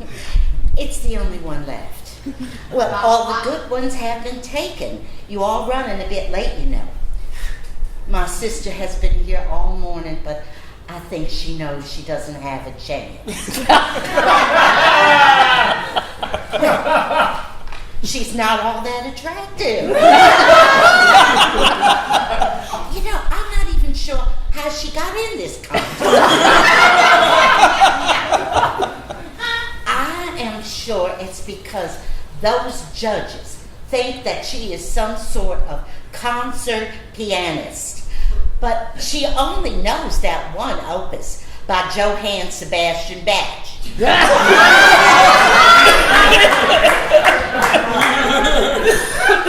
I swear, that is all she knows. Anyway, wait, I gotta tell you more. She's not all that attractive. You know, as I said, and she looks like a humpback in her bathing suit. Well, because she's got this, you know, from practicing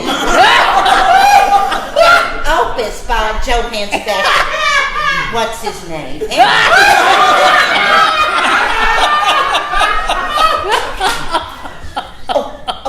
This is strictly confidential. But the word is out that there are only two real contenders for the Miss Firecracker crown. It's you and Caroline Jeffers. Well, you know, Caroline Jeffers, everybody is saying it, and it's true that Caroline Jeffers is a lovely girl. Except for those teeth.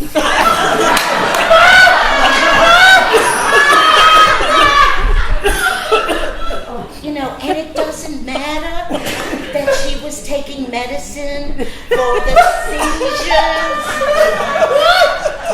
that she had as a child. And it wore off most of the tooth enamel. I am positive that the judges are not into sentimentality, just the teeth themselves. Anyway, okay. Oh, I better go and let Miss Blue know that you're checked in, okay? Now, good luck, and remember, I'll be standing backstage running the contest. Okay, so you let me know if any emergencies arrive, and I will let Max Sam handle them.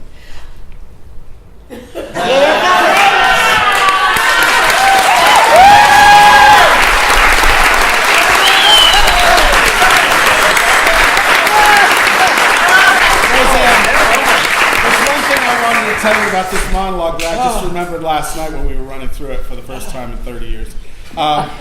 This monologue was actually delivered while you had a can of hairspray, Right. and she continually, almost through the whole thing, was spraying her already shellacked hair. And the button on the monologue, because she keeps babbling on and on, a lot like today, and she had a little bow right in the center of her forehead like hair, and the last thing she did was and that was the end. And it just came to me last night. I thought, did we let this go on like this? And then it was the hairspray scene. Yeah. So anyway, that's that. Thank you, Ray. Our next selection is a song from Stephen Sondheim, and I have the light. Sorry, I have to hear it. Ellen's in the number. Our next selection is from Stephen Sondheim's Assassin, that was directed by Tom Moynihan, musically directed by Jim Moran. I believe we were the New Jersey premiere, were we not, Tom? We were not. No. Second. But we did have It a was song right that next nobody else door. had, am I It was correct? right next We door. were the We went first to see it. American production to get something this great, which was That's cut for New York and reinstated for What do you London. need, Jim? What do you need? With better production. We couldn't find many members of the cast. In fact, other than Dennis and Alice, the rest of us were on the crew. But we all love Seinfeld too. The number is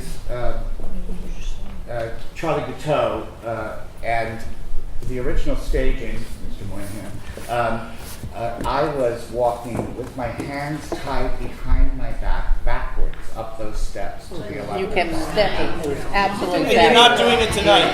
Doing a cakewalk. He tried it Thursday night and It decided doesn't he's work. too old. You're welcome. My one last preface is that Dennis was so excited to do Assassins because he wanted to audition for the role that didn't sing and only had these huge monologues, so I cast him in the song and dance role.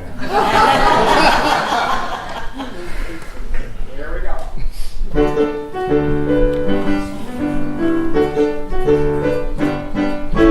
Look on the bright side, look on the bright side, sit on the right side of the Lord. This is the land of opportunity. He is your lightning, you his sword. Wait till you see tomorrow. Tomorrow you'll get your reward. You could be sad or you could be president. Look on the bright side.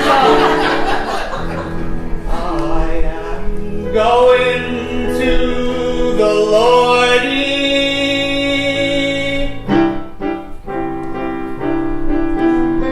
Everybody's got the right to be happy.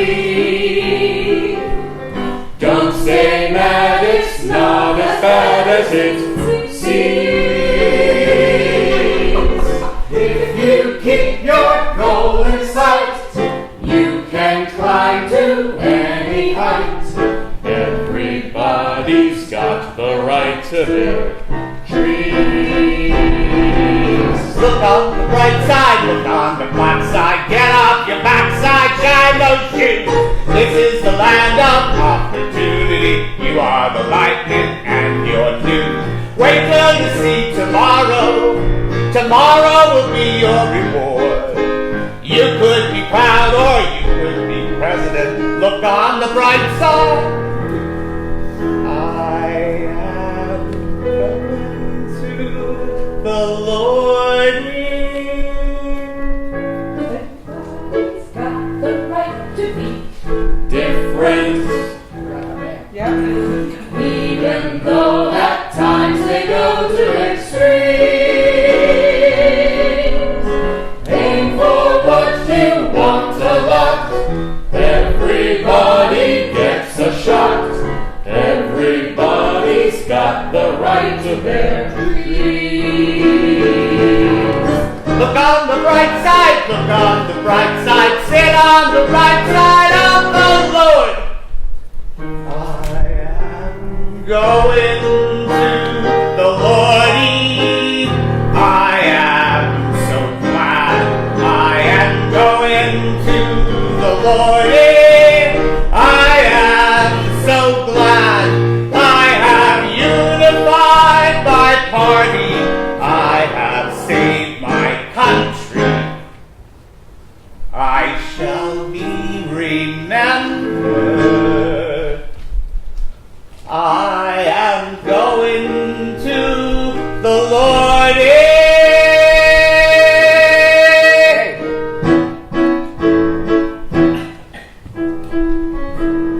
Look on the bright side. Everybody's got the right to some sunshine. Everybody! Maybe one of its yes, sir! Rich men, poor men, young or born to be happy. Take a bite. Look on the bright side. President. Everybody's got the right to their dreams. I am going to the Lord.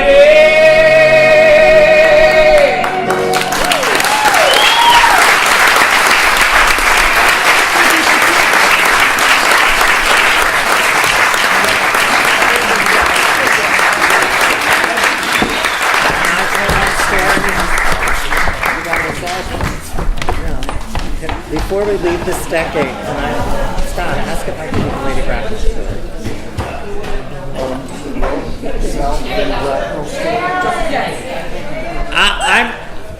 I'm going to talk a little bit about one of the most famous stories here from The Importance of Being Earnest. I played the butler, and in Act 3, there was a doorway there, French doors where the piano is, and I would just open the door and say, Mr.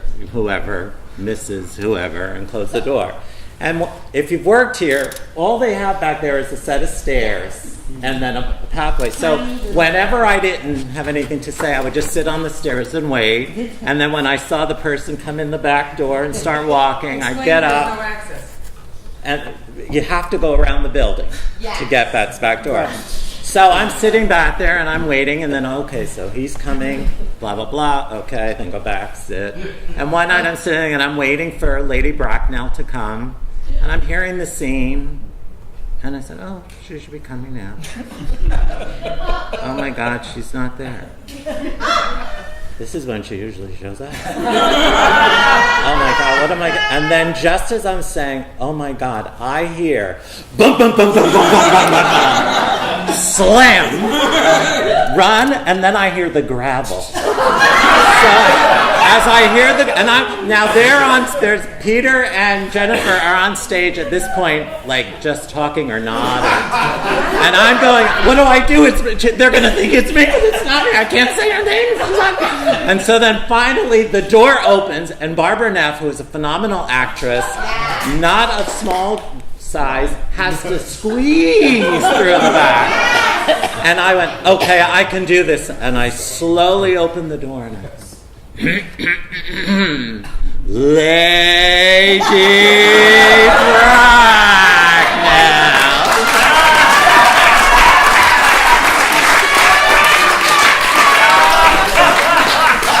And that's become a classic. During the fourth decade of CTG's history, we produced 10 musicals and 30 straight plays. Again, we had a huge roster of returning directors. However, toward the end of the decade, we lost some due to relocation. California. They're all California. But named new directors, including Jeff Knapp, who could not be with us tonight, Caitlin Ryder, who could, and... Yeah. Yay, Caitlin! Well, me.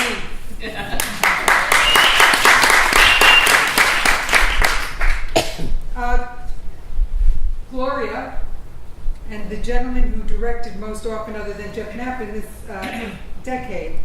While musicals included everything from the revival of 1776 to A Man of No Importance. I think you're still over there. Right? When it came to straight plays, this decade seemed to rely heavily on women-centric pieces. Three Tall Women. Right. Diary of Anne Frank. Perfect Ganesh. Taming of the Shrew. Talking Heads, even so far as going to have a version of Waiting for Godot with two female leads. Right, yes, that was fun. But Alice Regan came in to pick somebody up. And it's illegal. And I said, and it's illegal, but now it's But no, just real quickly, this is how things are done in Chester. Like, you get these ideas and they'll let you go with it. I had two very strong actors, but I said, I really don't have four strong actors, and I knew that I loved Danielle Stanley. Right. And she was kind of in my mind. I think she may have auditioned, but I said, I don't have the women. And then Alice you came in to pick up somebody. I didn't come in to audition. No, not at all. And so I gave you a script, and then you ended up playing her. And the hardest thing I ever had to learn. Hardest thing. Was Eileen not available?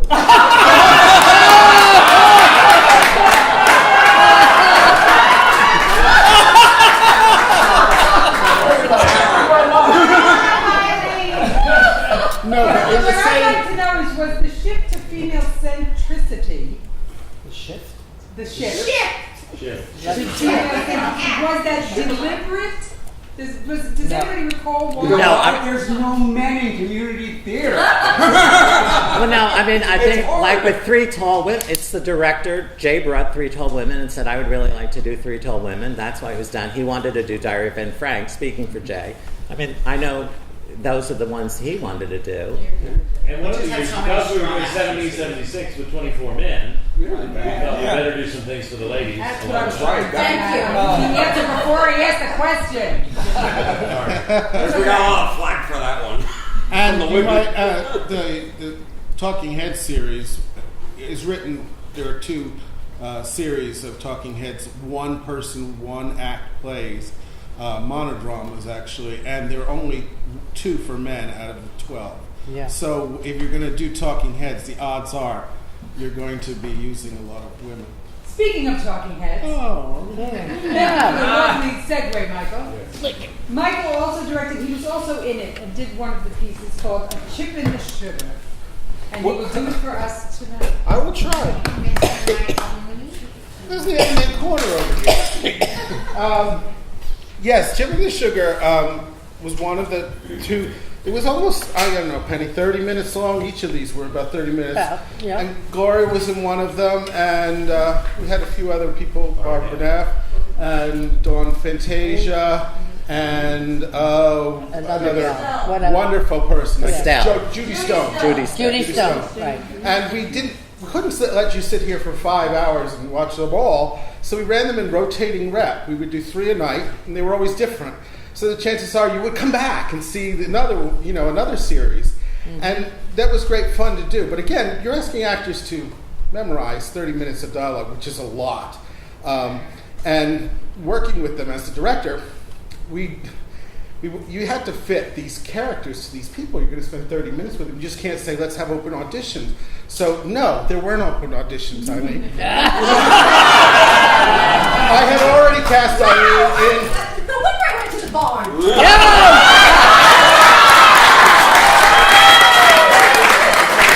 So, in this time period, and Roseanne already mentioned it, you had starred in a beautiful play that we did here called A Perfect Ganesh.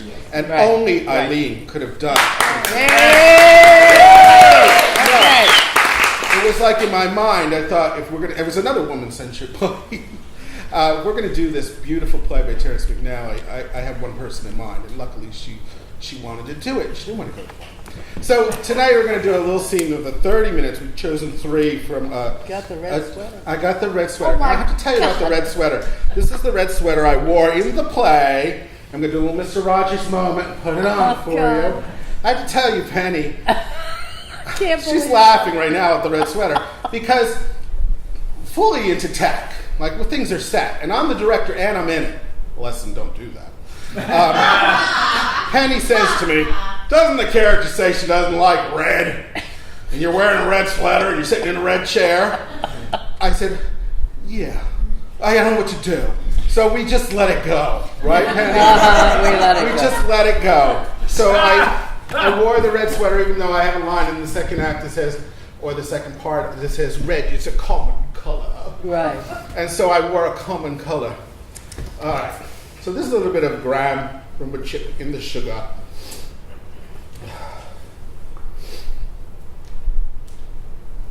We had a spot of excitement the other day. Ran into a bit of Mother's past. I said, you didn't know you had a past. I thought I was your past. She said, you? I said, well, we go back a long way. How does he fit in vis-a-vis Dad? She laughed. Oh, he was pre-Dad. I said, pre-Dad? I'm surprised you remember him. You don't remember to switch your blanket off. She said, oh, that's different. His name's Turnbull. I said, I know, he said.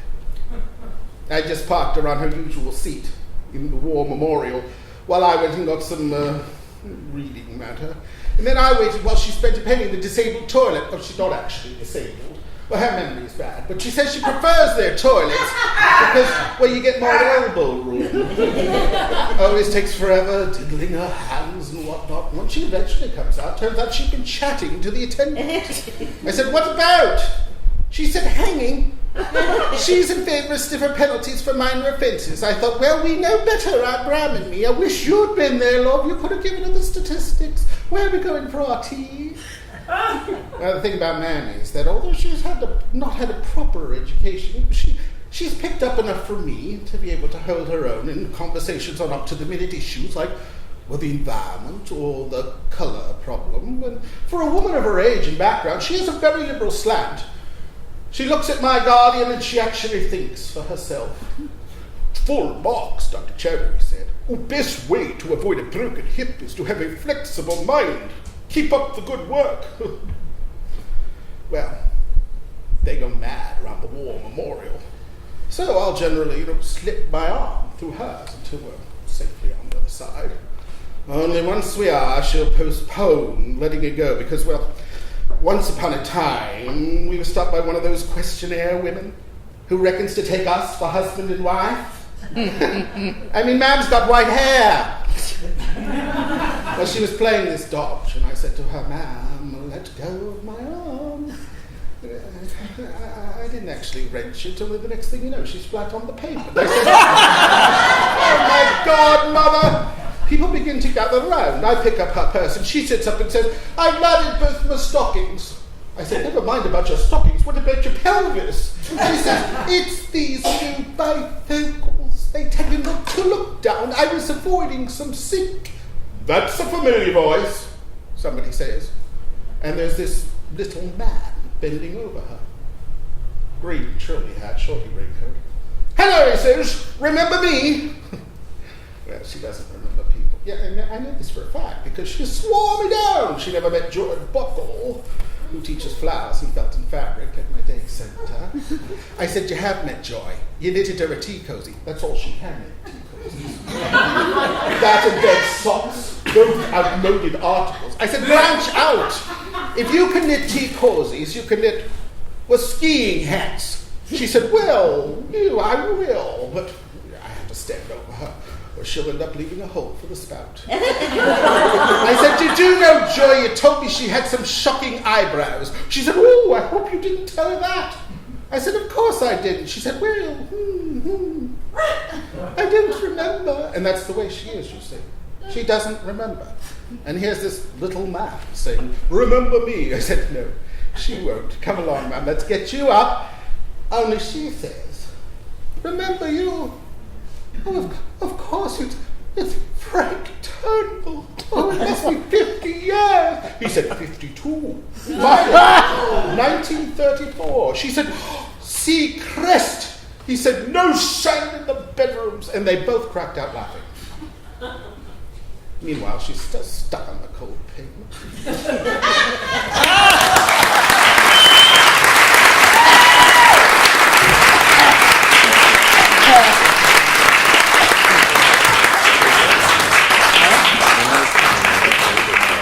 We'll wrap up the fourth decade by discussing A Man of No Importance, which was directed and musically directed by Cliff in the premier New Jersey Community Theater production, and I'm sure of that. Yes.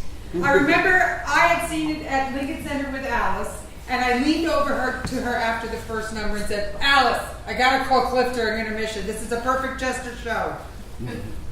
And here, in one of the standout moments of that wonderful show, are Alice Regan Moynihan and Michael Foley. Yes.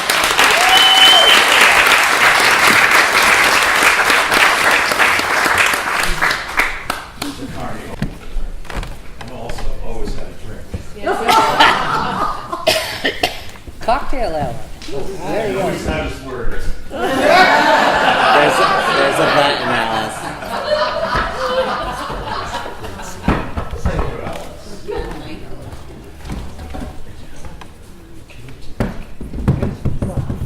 So high. We'll turn it. Hit the button. There's a button underneath. We talked about. Would you hold this here? Yes, button. Okay. There we go. It's the yellow There you go. Beautiful. Knew you'd find the button. Is this the bigger button? No.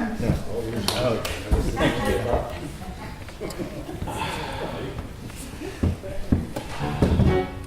You know what's in his room, Mr. Carney? Books! Hundreds of books! Under lock and key. Well, there it is.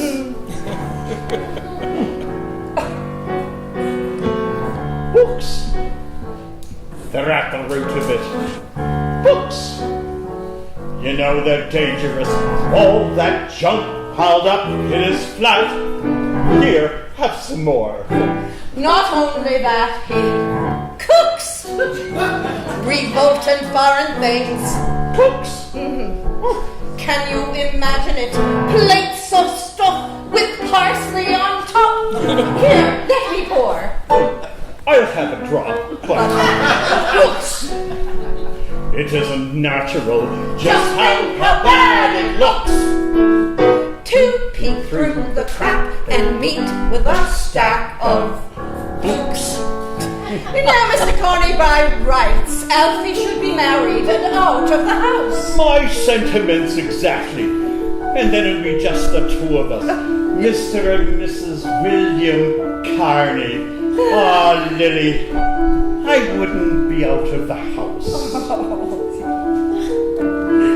If it was me, I'd be home at 5 with some chops, or liver or ham. And every single Sunday, we'd have lamb. We'd take a stroll, and people pass, and at Mass, we'd share the same pew. Oh, that's what I'd like to do. Oh, Lily. Don't lose your head. Not till he's wed. Some days I wonder where he got such queer and foreign ways. He got it from all that smut that he reads. You know where smut eventually leads. His manly impulses all bottled up. That's why the poor man cooks.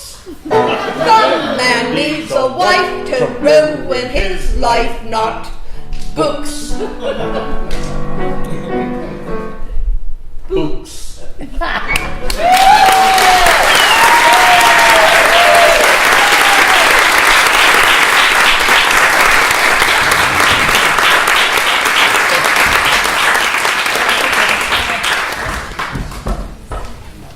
In the final decade we are honoring tonight, CTG produced 12 musicals and 32 plays.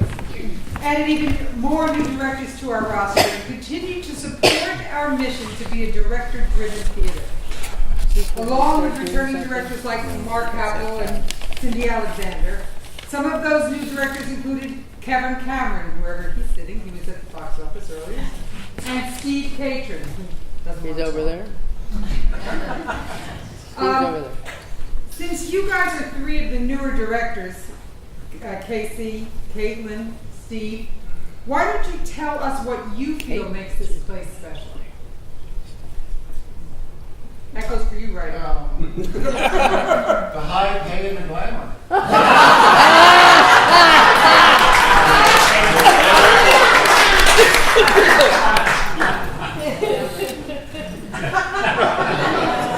Come on, Caitlin, what do you think? That's you can't top that. It's true. This place believes in you and lets you have a freedom. Penny Hoadley let me do the strangest things here. Don't say that. You produced St. Louis Woman. St. Louis Woman. St. Louis Woman. Cloud Cloud Nine. Nine. I love Cloud Nine. And many of the brilliant actors, Hannah and Tom and Steve Nick are here tonight.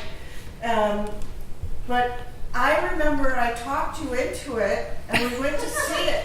Because I remember having seen it in New York, but I remember just moments that were beautiful moments. I remember the very end where the woman meets herself from another century and comes to accept herself, and that's what the play meant to me. And we went to see somebody doing it, and when we left, I'll admit it to you now that I didn't remember, and I just went home thinking, oh my God, this whole play is about sex. I had totally forgotten that.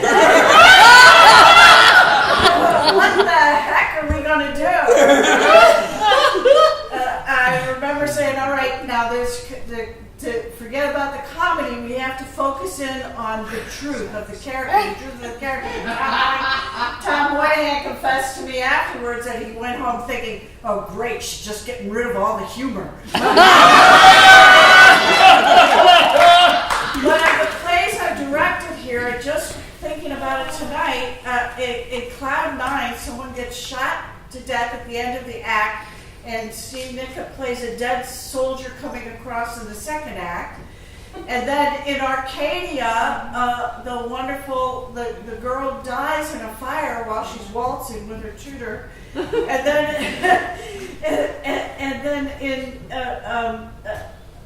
The Clean House, the old lady dies by laughing to death. and then I just directed Our Town again, which of course Emily dies in childbirth and tries to come back. And somehow I have a reputation for directing comedy.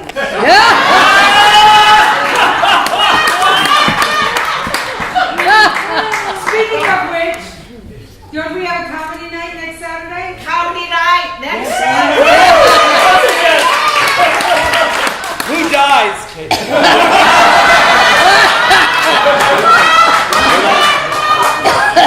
Whoever's not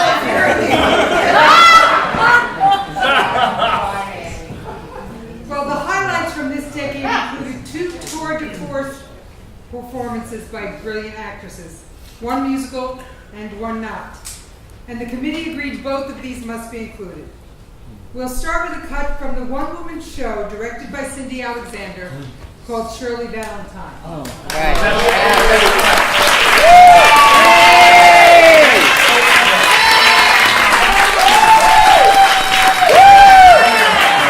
Shirley spends most of the play wondering what has happened to her youth and feeling stagnant and in a rut. Regularly alone, she spends lots of time talking to the wall while preparing an evening meal for her emotionally distant husband. Here, recreating the role of Shirley is the formidable Gloria Loughlin.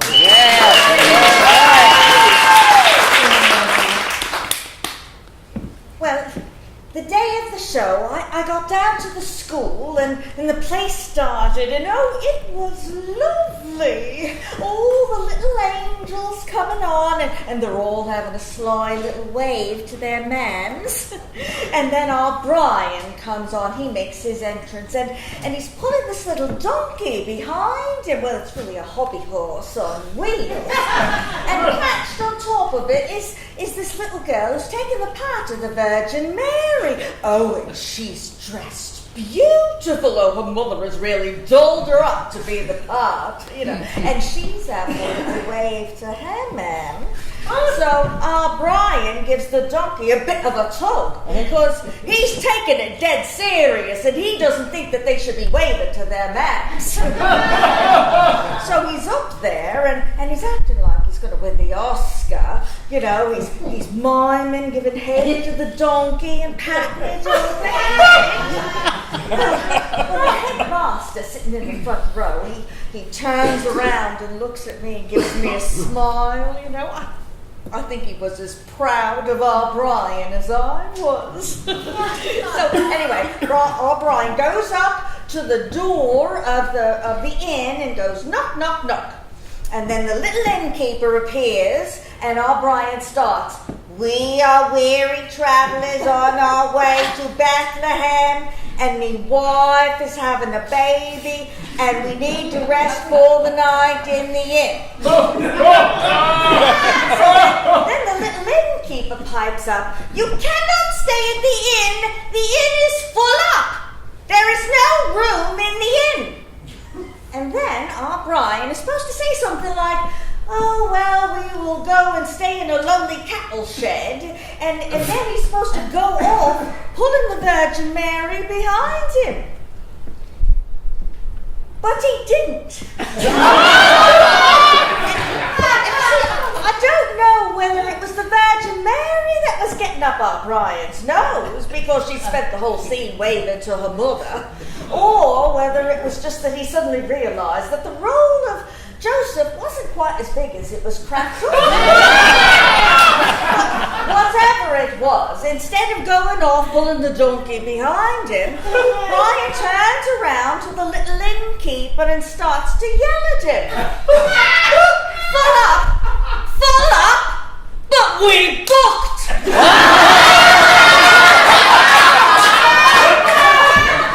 The innkeeper didn't know what day of the week it was. He's just started looking all around the hall for someone to rescue him, and his bottom lip is starting to tremble. Meanwhile, Brian is going, full up! I got the wife outside waiting with the donkey. She's gonna have a baby any minute now. And there's snow everywhere. It's piling up in 6-foot drifts. And you're telling me you're full up.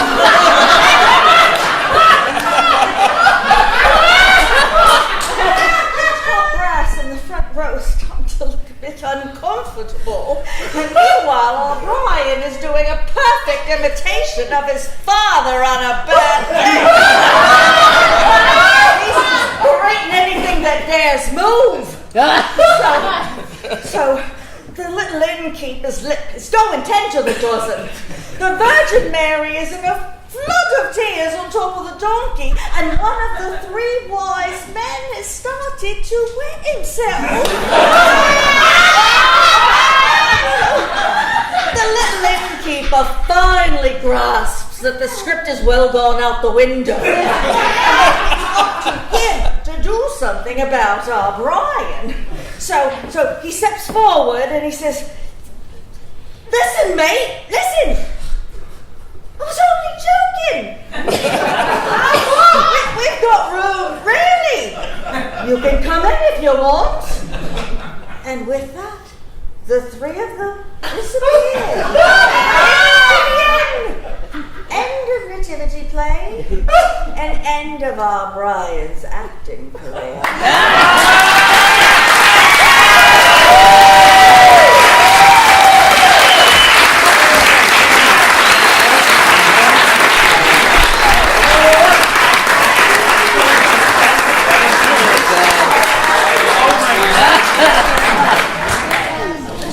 The other tour de force performance took place in a show that only Mark Happel could have the vision to take on.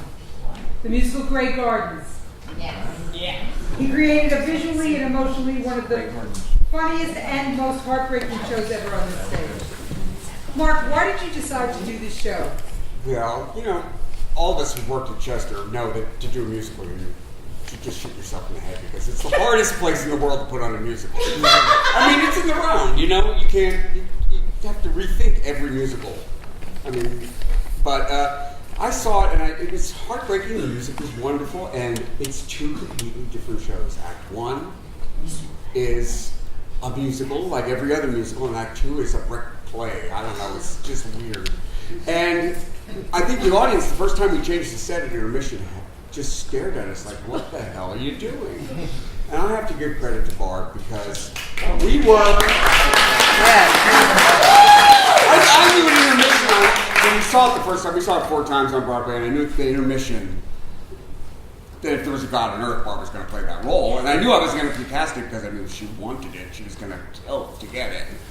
But because we were directing it and building the set and building the costume, you didn't audition.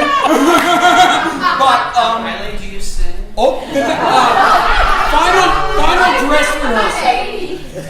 final dress rehearsal. She had still not gotten some costumes, and who was doing the costumes? I was making. And I just kept saying to her, "Trust me."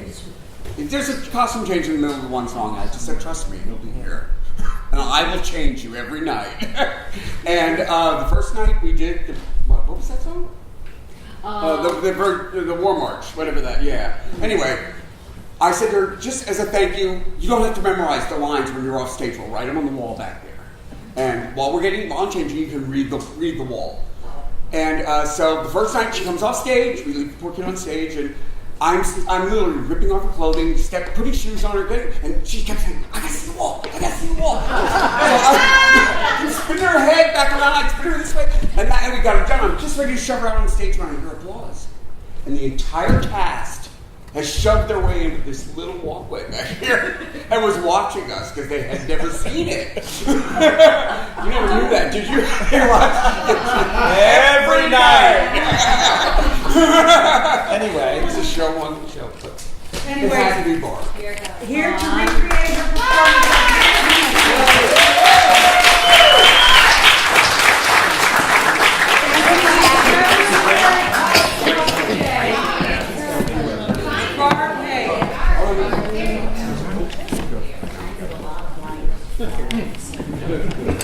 You deserve a lot of money.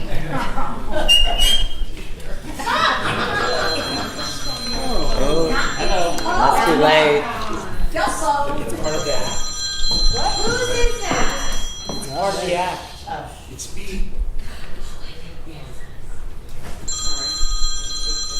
A little early.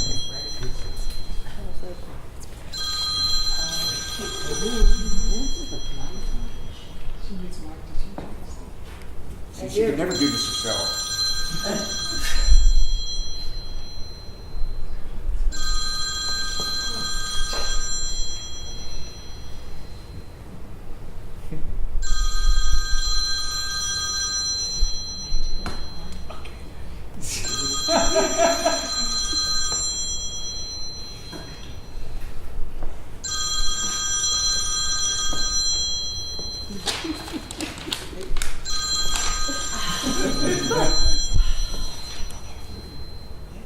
Whiskers! Whiskers! Mother darling, what's the matter? The cat! The cat! I don't know how she got out. I think she got out the hole up there. Let him out. You told me to. No, he got out the hole, Edie. I'll take the cats out, you said. Did you hear what I said, woman? Take them all out. Just like you Listen to said. me, woman. He got out the hole in here. Some raccoon that made a hole in the wall. It's terrible. They said they had the whole house down soon. Yeah. We'll be raided. We'll be raided by the village of East Hampton. That's them on the phone again. The village of East Hampton, Mother. Don't answer it. Let them think we're not home. When are we ever not home, Edie? Oh, hi. You look absolutely terrific, honestly. Mother wanted me to come out in a kimono, so we had quite a vibe.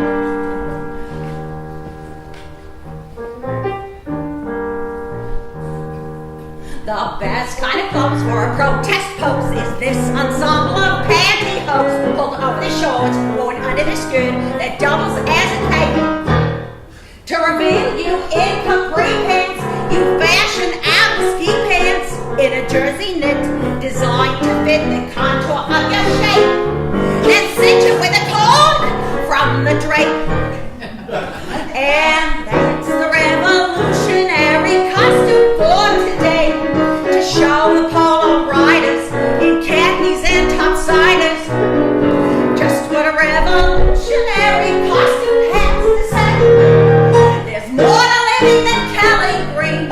It can't be ordered from LL Bean, and that's the revolution I mean. Da da da da da. Just listen to this.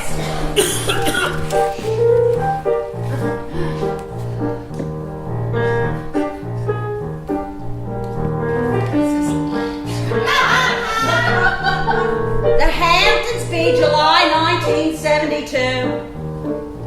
The elderly bedridden aunt of former First Lady Jacqueline Kennedy, Mrs. Edith Bouvier Beale, my very own mother, can you imagine? And her adult daughter, Miss Edie Beale, a former debutante once known as Body Beautiful Beale. They called me Body Beautiful Beale. It's true. That was my, what do you call it, my sobriquet. All living on Long Island in a garbage-ridden, filthy, 28-room house with 52 cats, fleas, cobwebs, and virtually no plumbing. from neighbors, the Board of Health took legal action against the reclusive pair. Why, it's the most disgusting, atrocious thing ever to happen in America.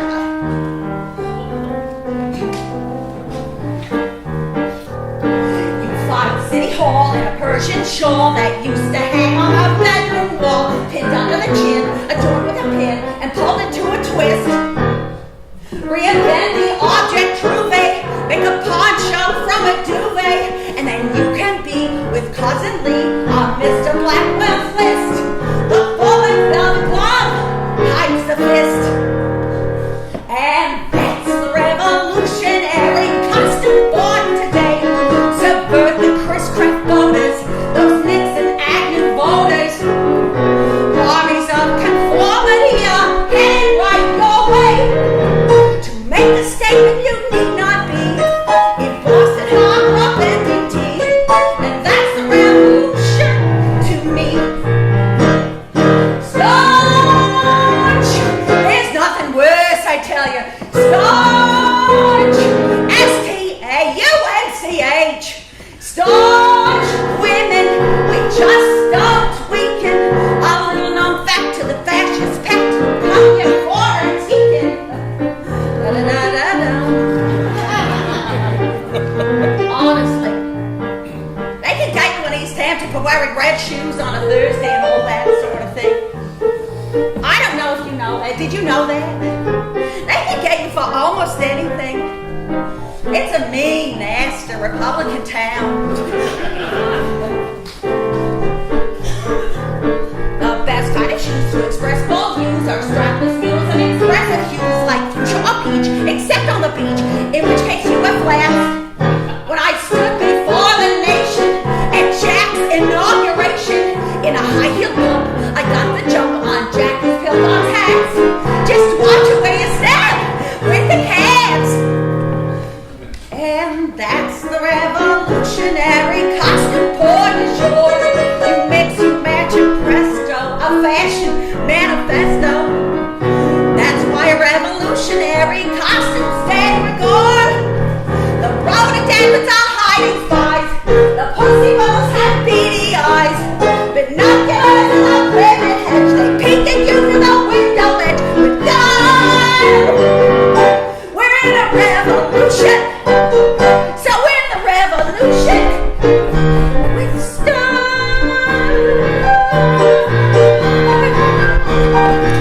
Da-da-da-da-da.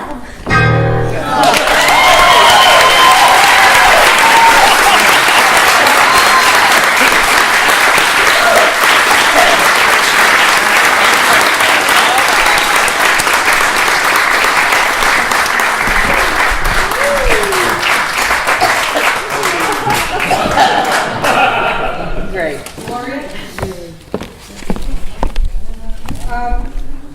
One of the things that we did, the committee did while we were putting the show together, was to literally go through all the reference materials we had, and meaning playbills for 50 years of shows. Gloria? Yeah. So, I wrote my comments down so I would. But yes, Roseanne and I were talking after a gala meeting, and I said, you know, I bet Bob Saxton has been on stage in the most shows here. I mean, he's still doing it. He just did Our Town. And that led to suppositions about who's been involved in the most productions, and then Roseanne came up with an idea for the MVP award. Who's our MVP? And so I volunteered to go through 50 years worth of programs, which I did.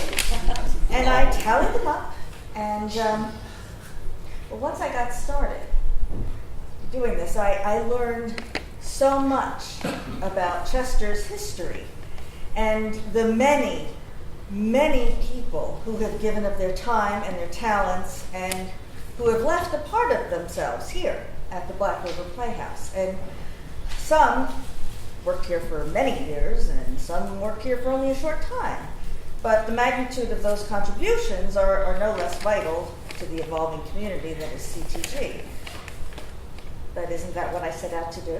Find out who is the MVP. Well, so I went through and I tallied everything up, and there were no surprises here at all. The individual with the greatest involvement through the years is our beloved Lamont Hill.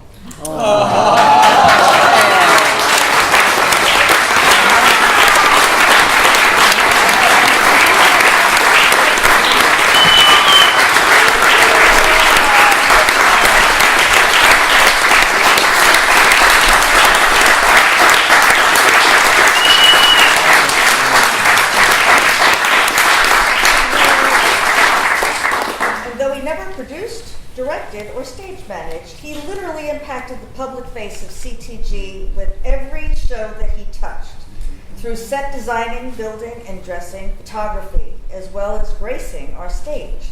His presence has been felt here for 50 years, when he stepped on stage in Summer and Smoke in 1968. So there were a couple of other people who had pretty significant numbers, and I would like to just outline some of that for right now, since we're here, and since I have the stage.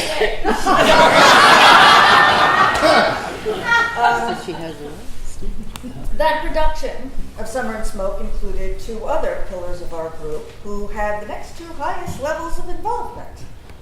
Penny Hoadley.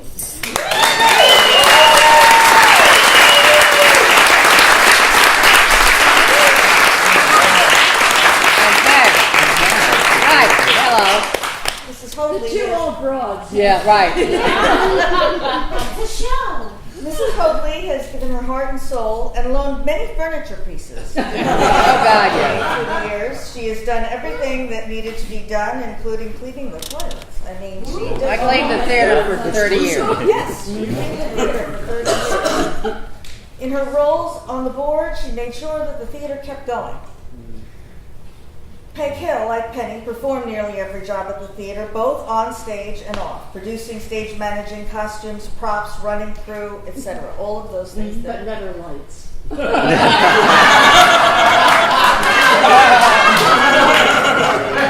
did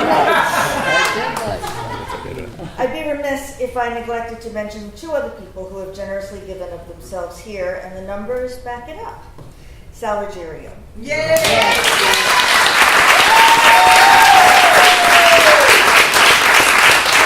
Although he moved away 16 years ago, Sal left an indelible mark on CTG with his innovation, his can-do attitude, and welcoming ways. Sal encouraged me, and I know many of you out here, to get more involved at the theater, because he encouraged you, he welcomed you, he welcomed everyone who came in. And that is a really special gift. He made everyone feel welcome and wanted. And he did a ridiculous number of jobs. Now, the last person I'd like to talk about is someone who has carried on that ridiculous tradition, which is Ellen. Ellen.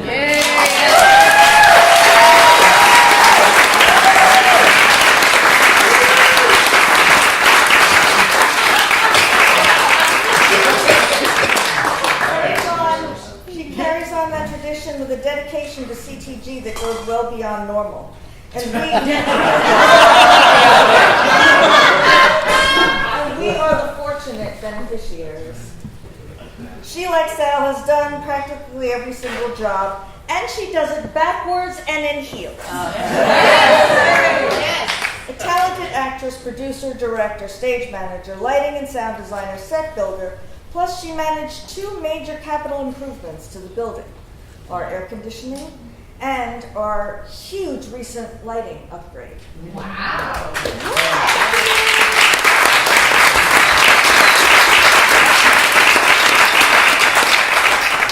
The first version of this included a few dozen other other names that absolutely had to get mentioned. Mention them!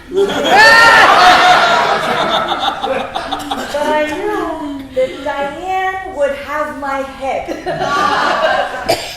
No, but seriously, there are so many other people. And those are the people, and I would say, if I didn't have that light right there, that I can see you all. There.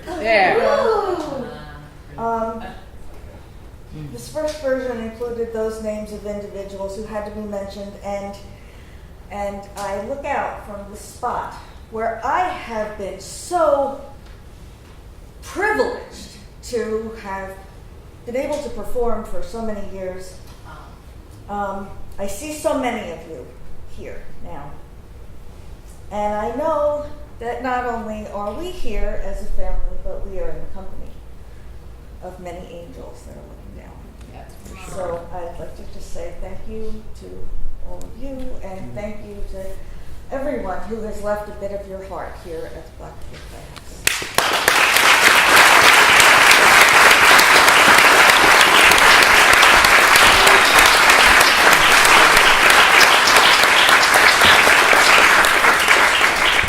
CTG has a few traditions. Cheez-Its in the booth. Cast parties at Hoadley's. Men get dressed in the barn in a big musical because the room upstairs is too small. Probably the greatest tradition we have is at closing night cast parties. For those of you who have not been privileged to be there, the cast is charged with honoring the crew in poem or song. We go through the playbills, we assign a crew member to each cast member, and they must write a ditty of some sort to honor, praise, or roast the crew members they are assigned. Now, that's our tradition. I'm going to ask you to help us celebrate that, along with Scott, Jacoby, Artevia, by joining us in singing a parody tradition. Please share. Please share and pass them around. Pass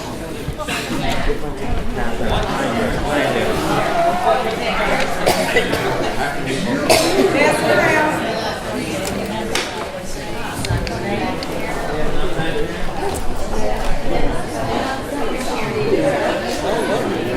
Of course, I didn't keep one for myself.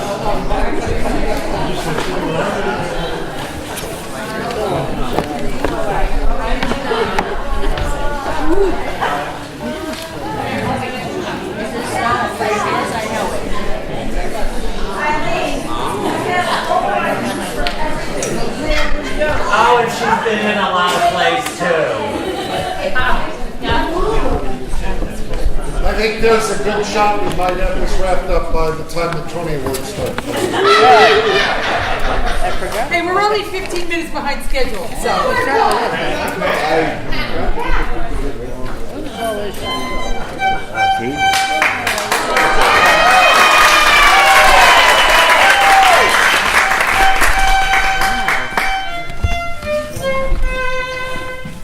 Theater in the Round in Chester. Sounds crazy, no? But in our little Black River Playhouse, you might say every one of us is crazy. Trying to create 5 full-scale plays and musicals a year without losing our minds, it isn't easy. You may ask, why do we stay if it's so difficult? We stay because CTG is our home. And how do we keep our artists' hearts and egos in balance? That I can tell you in one word. Tradition. Because of CTG traditions, we've kept our theater balanced for many, many years. Here in Chester, we have traditions for everything. Where we eat, where we sit, where the orchestra goes. For instance, we almost always keep our orchestras covered under 5, and sometimes someone even sits in the line. This shows our constant devotion to sound. You may ask, how did this tradition start? I'll tell you. I don't know. You could ask Clifford, but it's a tradition. Because of our traditions, everyone knows who he is and what Oldley expects him to do.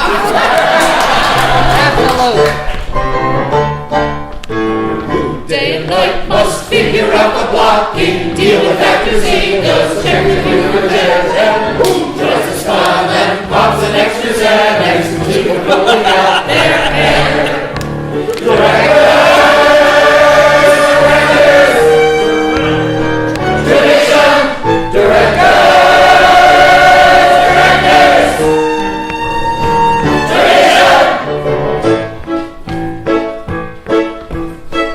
Make the place to make A season flow, a simple show, not your pageant show.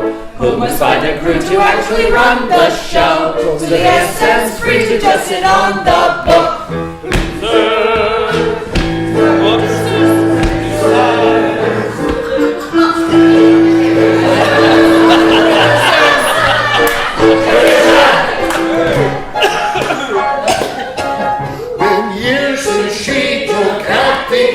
He sings and he can sing.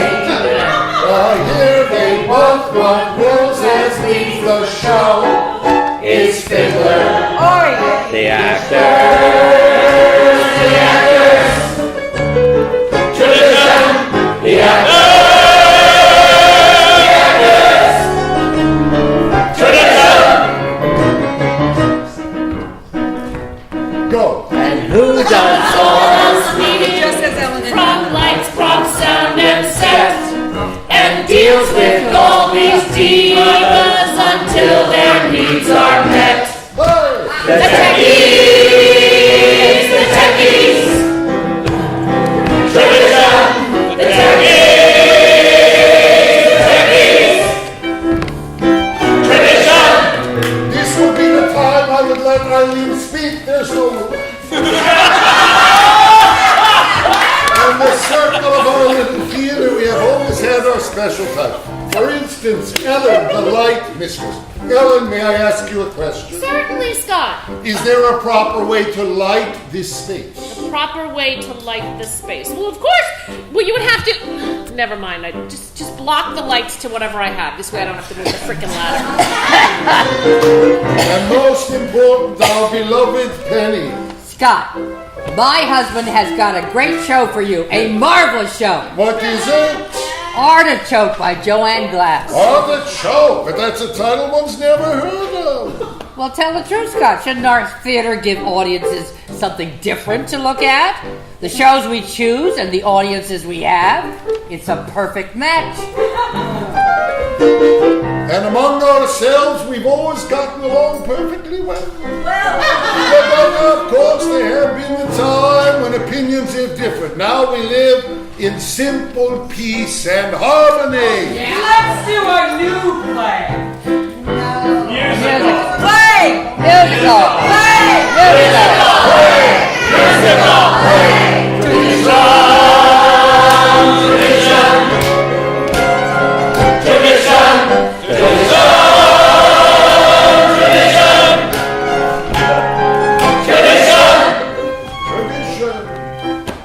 Tradition without our traditions, our lives would be as shaky as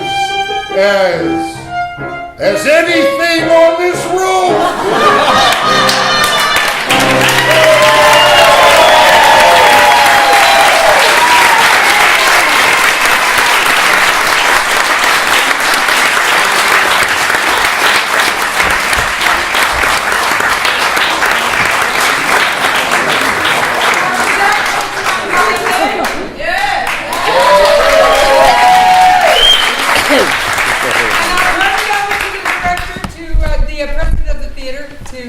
I just really want to wrap it up, guys. Everything that should have been said tonight was said. It was really just such a special evening. It all really comes down to thank you and gratitude, right? I mean, we're all so thankful to be a part of whatever this organization is and the incredible thing that we've all created, every single one of us, every piece of the puzzle. Penny and Sal for your leadership when you were here, everybody who's been in a show here or teched at a show here or anything. We all just kind of give to this space, and it gives to us, and it fills us, and it's a wonderful thing. Local organizations like Scaramouche that supports us so much.